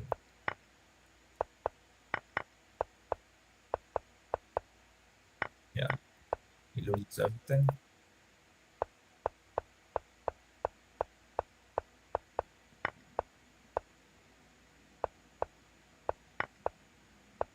Just one-sided game, I would say. Yeah, just one-sided. No match. I mean, everything went wrong here, guys. You should not do such things. I mean, Yeah, I mean, we all know it's wrong, but it makes his games entertaining at least. yeah. Okay, just Robert thinks before Robert we can do this, but in general, guys don't do this. So next game, National Master OK versus Matthew Live. It is some Torre, yeah, story. Yeah, this is OK's. He's played this a lot. yeah, pet line we can say. And yeah, I Yeah, remember people get this position in London, and the only difference in this is okay, bishop is on g4, it's Torre attack or Torre system. I personally think Torre is one of the worst white openings possible, just specifically because of the variation I play against it, and because I get an initiative as black. It's the only opening in my entire black repertoire where I get an initiative by force, and white has only moves. My whole line, white has only moves. It's like we're switching colors, and I'm not saying I win all my Torre games, but I It can't is think of that bad. I can't think of a single other black opening where I play h6, they have to play bishop h4. I play queen b6, they have to play. It's like playing the white pieces because all their responses are forced, and so that's why I don't. I just hope that National Master OK does not listen to this part of the stream. No, yeah, And he already knows. He already knows I'm not a huge Tory fan. and one more thing is, like in my entire life, probably Dota is the only opening which I never prepared as black.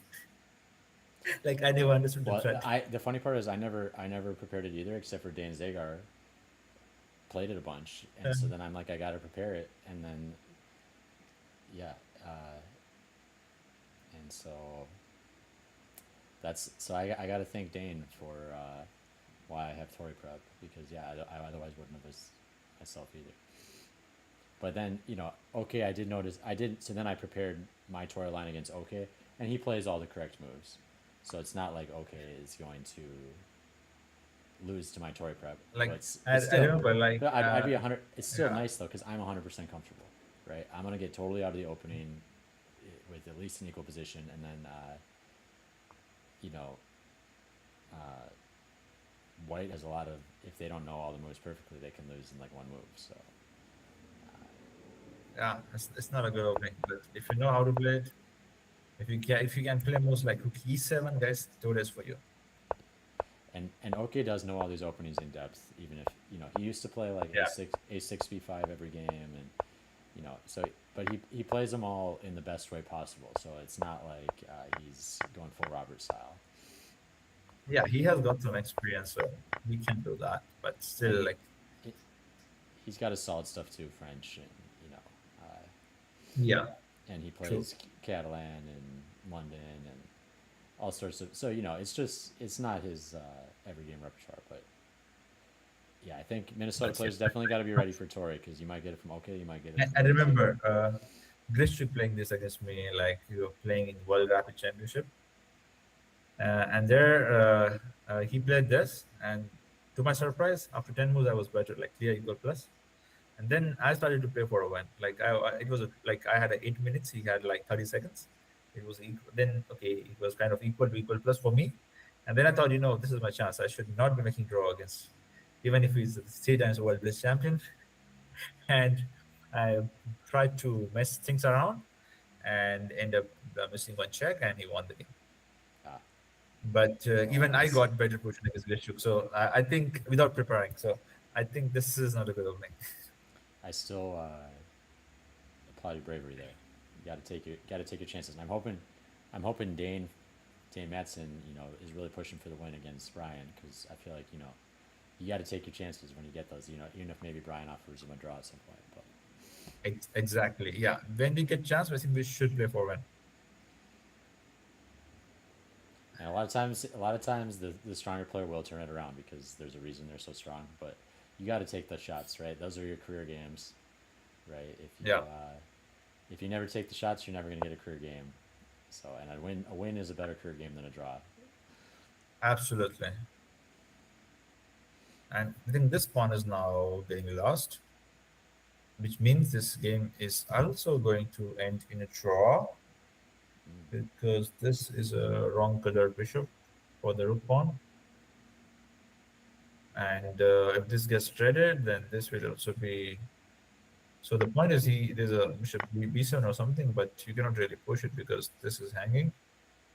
So you have to just wait and make draw. That's it. But okay, wait, still there's a bishop here, and okay. This is what I was talking about. So you go bishop c6, you move the bishop, then g2 takes, and this is a wrong color bishop, so it's a draw. Bishop pawn, like rook pawn. Because Dane, it's a draw because Dane's not gonna be able to win, but White's gonna have to sacrifice their bishop for the But draw. lots of things happens in this game. Like first, I think Dane was winning, and then let's see from the beginning. I think we haven't seen this from beginning, so let's have a look from the beginning. So it was Petrov. No queen side, no upper side. The upper side custom we do have. No. So okay, it was quite even, I think. G3. And yeah, so now this is happening, so we need to prevent it. Bishop h6 is also away, and you just play h4 and keep things tied down. Because bishop at c5, I thought bishop e7 and in black is fine. No, this is not the way. This is not the way. He needs to play bishop h6 here. Or even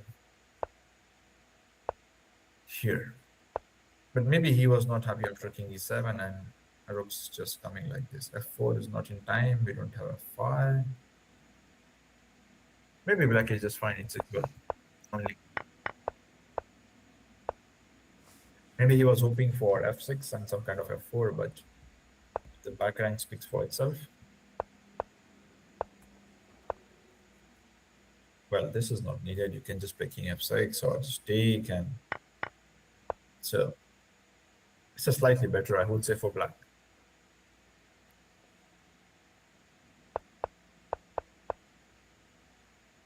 So he was banking on f4 d2 or something. I feel like, And again, the theme is very simple. Like you play f4, rook d2, bishop to e4. You can, just take also. And the point is, after rook into pawn, f5, you just play f5. And again, this pawn is never going to queen. And we already learned from Sami's game, these kind of endgames are lost for white. Like rook d4 also, you can have this. I feel like endgames are just becoming more and more important in even club level chess because look at all these games we've analyzed today. They're all trying. I'm trying to nurse like, oh well, I've got a slightly better structure because you have double pawns. You know, no one's like dropping a piece or getting mated out of the opening, uh, except the grandmaster. But Yeah. but you know, these classical games, players are super good now. They're gonna find ways to, you know, at least keep it somewhat equal. They're not gonna just hang a whole piece. So feels But I like like the way, like, they saved this. Like, it was, I would have loved more if we have gone. Dane's extremely experienced and he's improving currently. Right, he's close to his peak rating. Yeah, and I mean, he has played a classical game against Nakamura. Not very few people in the world has achieved Yeah, this feat. and he had an equal position for the whole first half of that game. So And that game contributed to Nakamura's Kanji's qualification, so yep. it counts. Get 6, c4, and I would have loved if you would have found this plan, but okay, king d7, and he gets bishop to f5, and that's the key. After that, okay, you can still save, okay, h5. Maybe he would have just gone h6 here itself, like there's just no need to wait to lose more material. And even after losing second pawn, he drew this because he went to probably play for a win. I don't. That is scary. Like, yeah, it just like even this is like just this and this game over, takes and game over. Yep, and Dane's definitely ambitious, so he's will definitely risk losing trying to win. He served this. That's crazy. This is a rook g7, and he served this by playing king f4. I don't see a difference already for c7, bishop b7. Why not? I mean, why not play c7? Like, it's so obvious. We're attacking the rook. Rook goes to c8, you have bishop b7, game ends on the spot. So where do you go? You go f8, let's say, I don't know where you go. And anyway, you play bishop b7, and there is no g2 coming, there is no bishop e4 happening. Yep. And if they play bishop s3, you can just try to improve your king.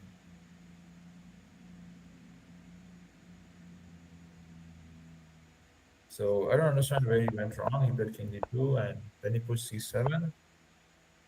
And he was in time to get bishop c8. In our line, we were playing c7 followed by bishop b7 right away. Still, it should be losing. Did you even have to improve your king in that line, or could you just take a6 and then bring your bishop back? No, I mean, I just wanted to put my bishop on b7, so just I'm like dominant. Like, so this was the position, right? You play this, c4 is fine, g3, and you just play c7. So I mean, here you cannot really play rook g8 because this is hanging, or rook e7, rook into f5, lots of things.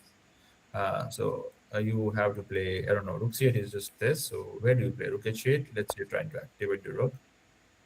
And I'm threatening, I would love to play this. So I'm threatening rook check and c8 queen with a check so that I have bishop back. So you have to move the bishop probably, you go somewhere, and I just play rook here. But then you said bishop h3, just bring your king in. Could you just take the a pawn? Like, why can't you take the a pawn? No, I mean just rook e6 and c8. So you cannot even play like bishop e6. If you're gonna play bishop e6, and if you have to play bishop back to g6, it's not a good sign. I believe some tactic will be there.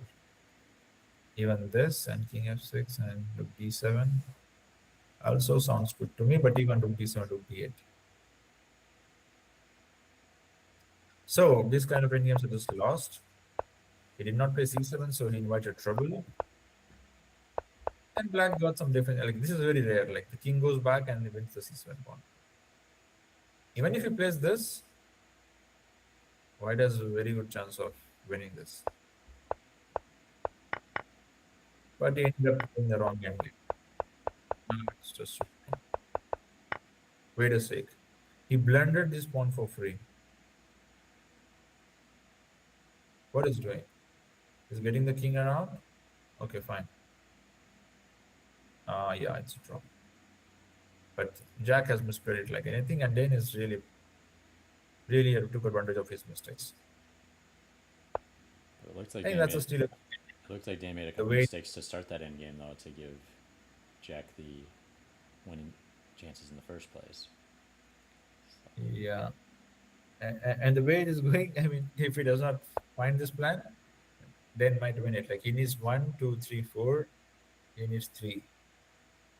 But if he does time pass here or he gets time, maybe he might be in trouble. So he needs to find this right away.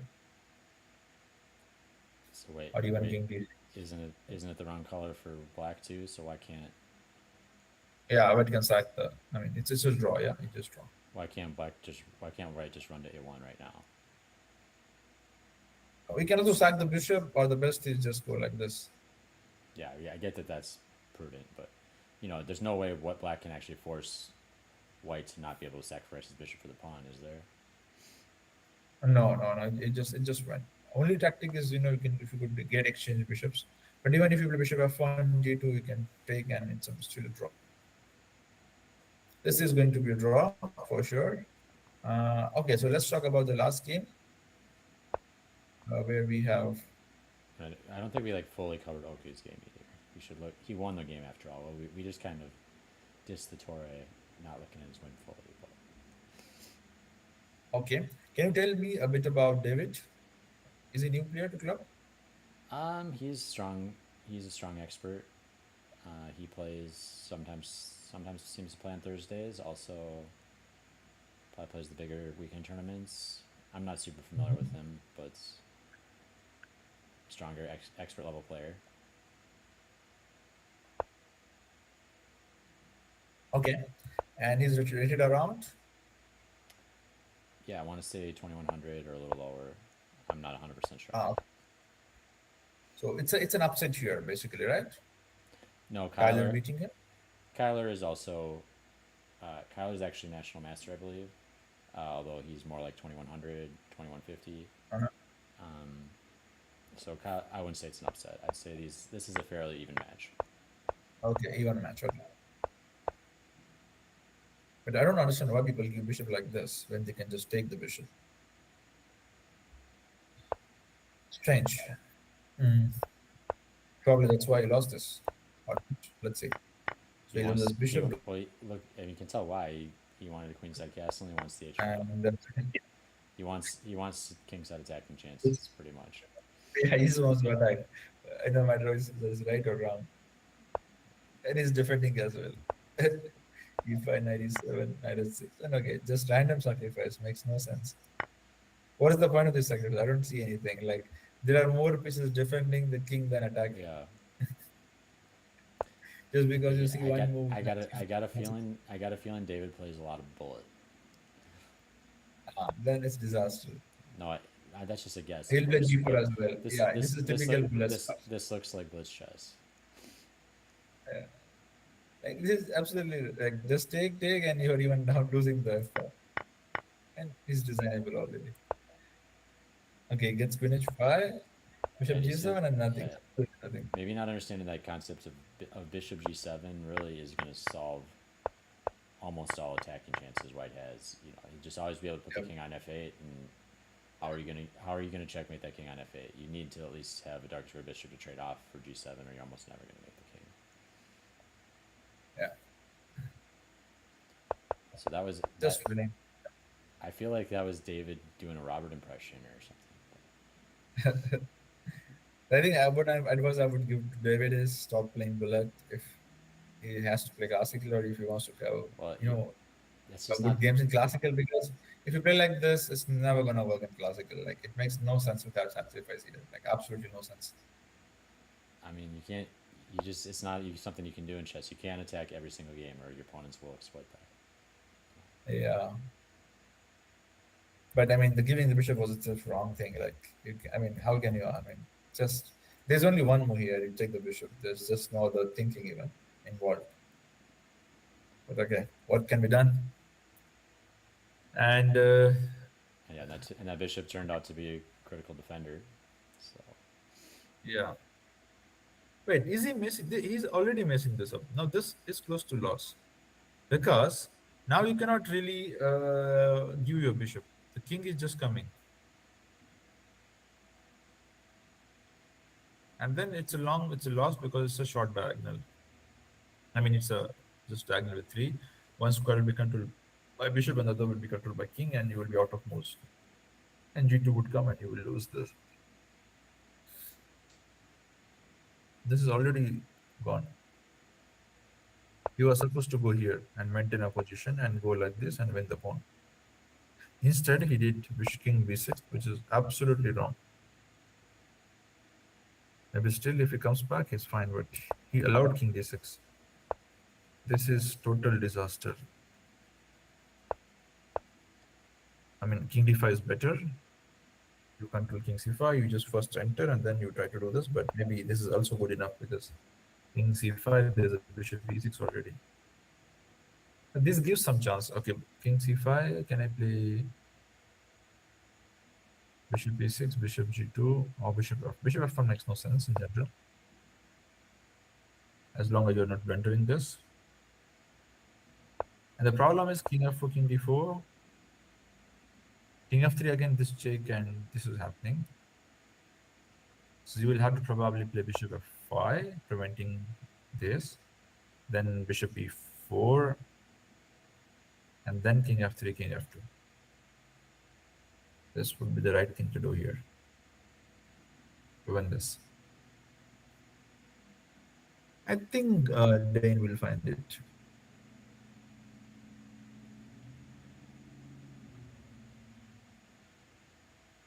If you try to go to b6, it's bad because you are just giving access to enter inside. And then the bishop will interpose like this. Gone. This is gone. This is already game over. So Dane gets a full point for fighting till the end. yeah, this is his usual MO. He swindles everybody. So it's Yeah. Now, it's this. I'd say this is a common theme in his games. He gets a lost position at some point and just swindles. Or he overpress. Or really a lot of times he gets a better position. He overpresses, gets a lost position, and then swindles and wins anyways. So I would say this is completely typical of. that's why I think it's important to learn first end games and get better at end games, because people do play end games really, really bad and they make so many mistakes. As we can see in this game, as we saw in some Sammy versus Ryan, who was 2100, was still made or played the end game terribly to lose this. Even Ivan Soriano played a good game, but still it was not accurate here and there. Again, so many mistakes from black side. This game we saw Dane Madsen out-calculating Smith Brand to win a piece or to get activity at least.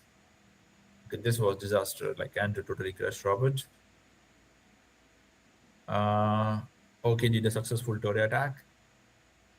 And talking about, did we see this game? Did we check out this game? I'm not sure we have now. Okay, so let's do this. So this is ready stuff. Bishop f5. The right move here is queen b3.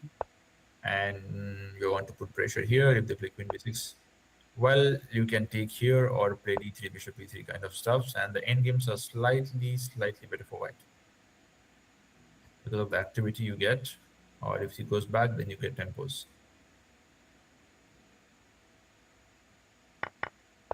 I believe this is no longer.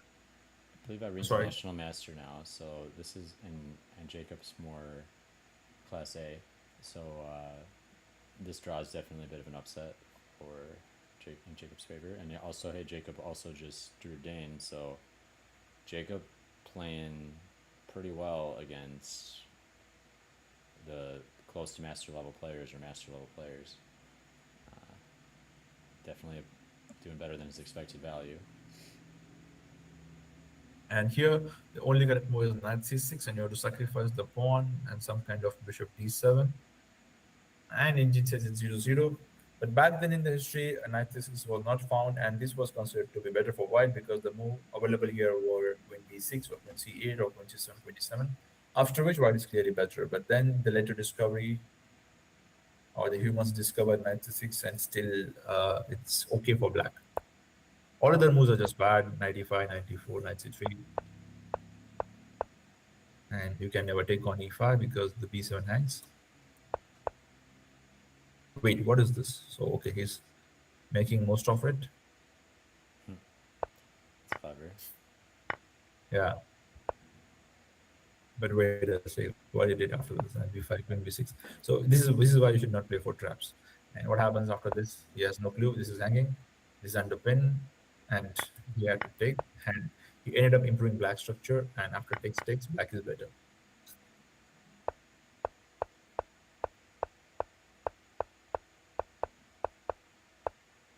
Okay, white played actively to make a draw, but preferable for most of the times. So knight d5, no knight d5, bishop d5. So this will be straight draw. Take knight d5. Wait, he blundered? Wow. No, king d8 is the luckily. Yeah, and But still, isn't this losing take bishop b2? So I was looking at bishop c2 here, bishop into pawn, and the idea is to win those pawns. But maybe he can just play g6 and this cannot be defended. Maybe. And this would be just draw, probably take. But we have bishop d3 and on winning. Yeah, so I think some chances are there.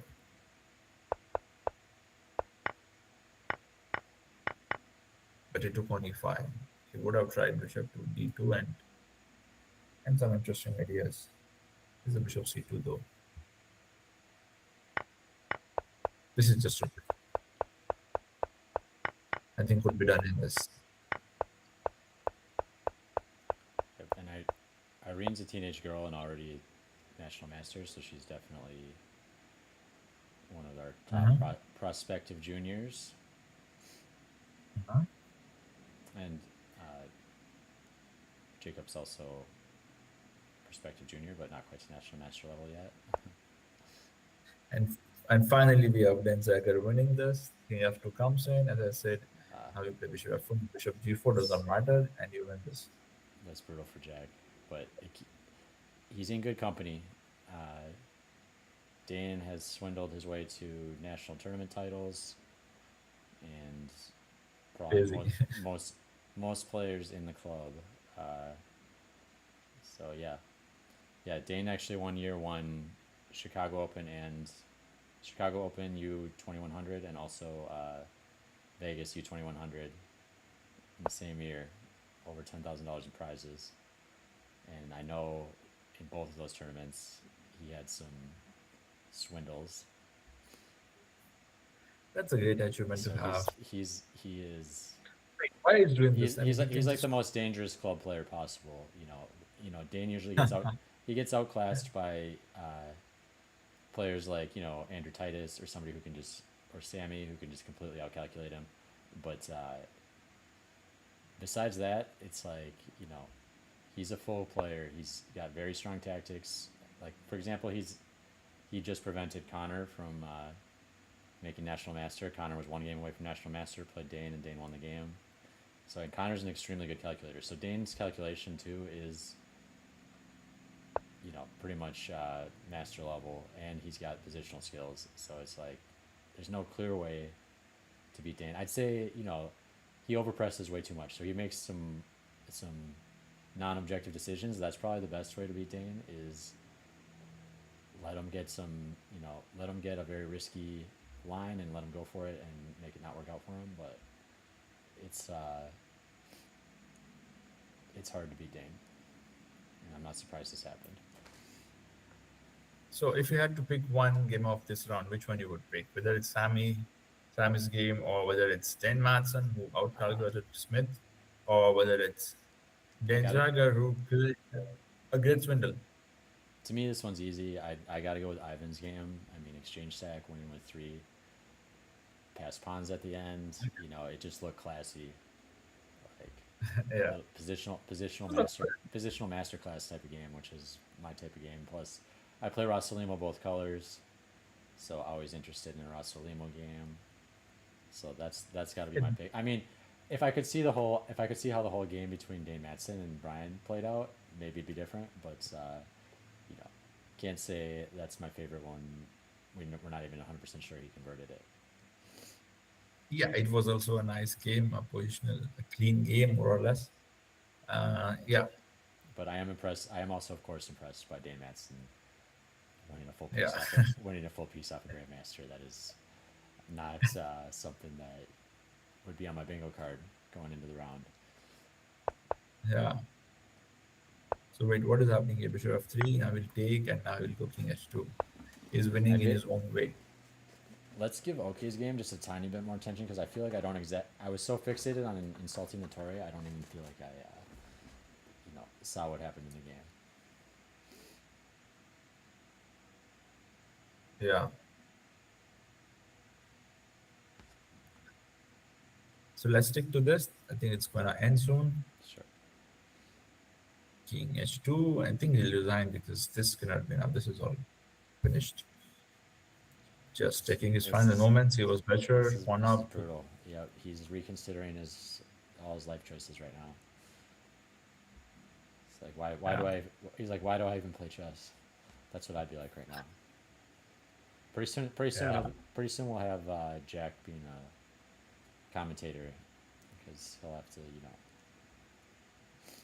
Mhm. that's what happens after you reconsider all your life choices. And, just kidding. All right. I think he's gonna take some time because he was better. He was up a pawn. He outplayed then for most of the part with opening and middle game. But he needs to learn some end games and the convergent part, and not to lose so obvious end game, at least by just playing like this or even this. Anything was wrong, but not king b6. Even king b6 is wrong probably if he goes back and understand that what he has done. But after this, no, I mean, he cannot allow king d6. That was terrible mistake. And the rest is, I think we saw. He did play. No, he's not playing yet.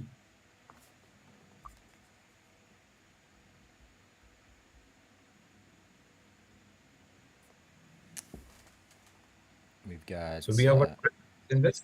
Pranav in the chat asking if White is able to exchange the bishop for the g pawn, then it's a draw. Yeah, that's correct. So Dan is going out of his way to make sure that does not happen because if Yeah, absolutely. That's why he did not play g2. He played king h2, giving no chance to take the pawn.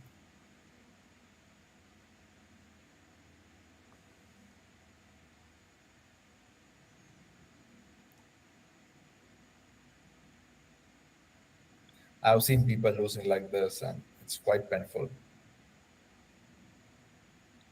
especially when you are better and then there's only one pawn left and that wins. It hurts. yeah, this feels like most of my blitz games if I'm paired against someone like 150 points higher, but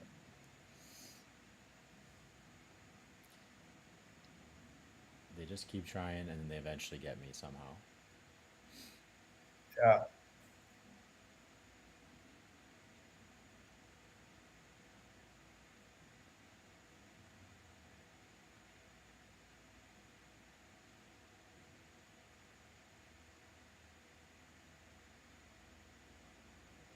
But yeah, this one's over. You can see Yeah. there's no counterplay. So let me see let me see OK's game one more time again. I just give me the full review because I was not tuned in properly. So it was Torre, and then a4 a6, queen into typical stuff. You Head, create weakness. hedgehog style. Take.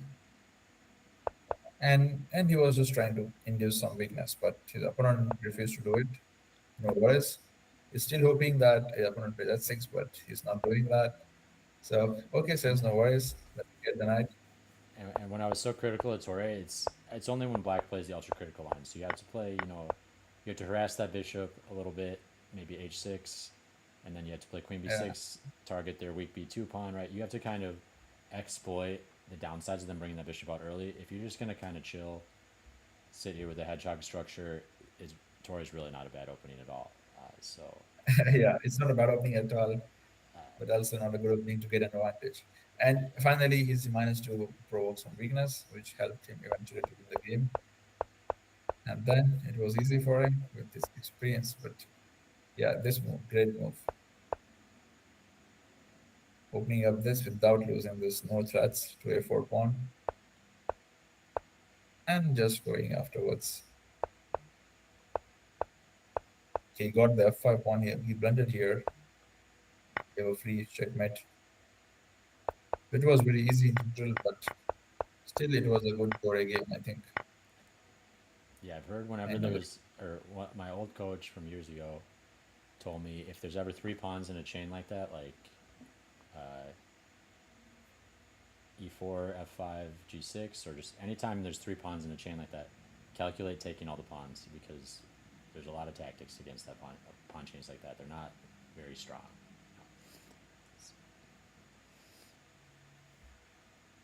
yeah, and he resigned here, But Matthew. I can also, it's a common mistake too because you say, well, that pawn's protected by another pawn, so Yeah, you can't play knight takes pawn. But very often there's tactics that work against, yeah, because when you take the lead pawn, you open up a file and a true. diagonal, so that's two more attacking vectors. And you don't want the knight to jump to e6 just like that. It's again annoying. Then there's a knight g5 check. Maybe he was just winning there. The h7 drops. Or the f5 drops. Or you have to sacrifice exchange or something. Yeah, I think it was a good game. And yeah, we also have a result here. Dane has won.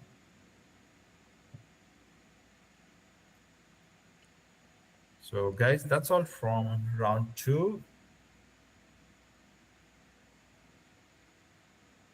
of Minneapolis Open.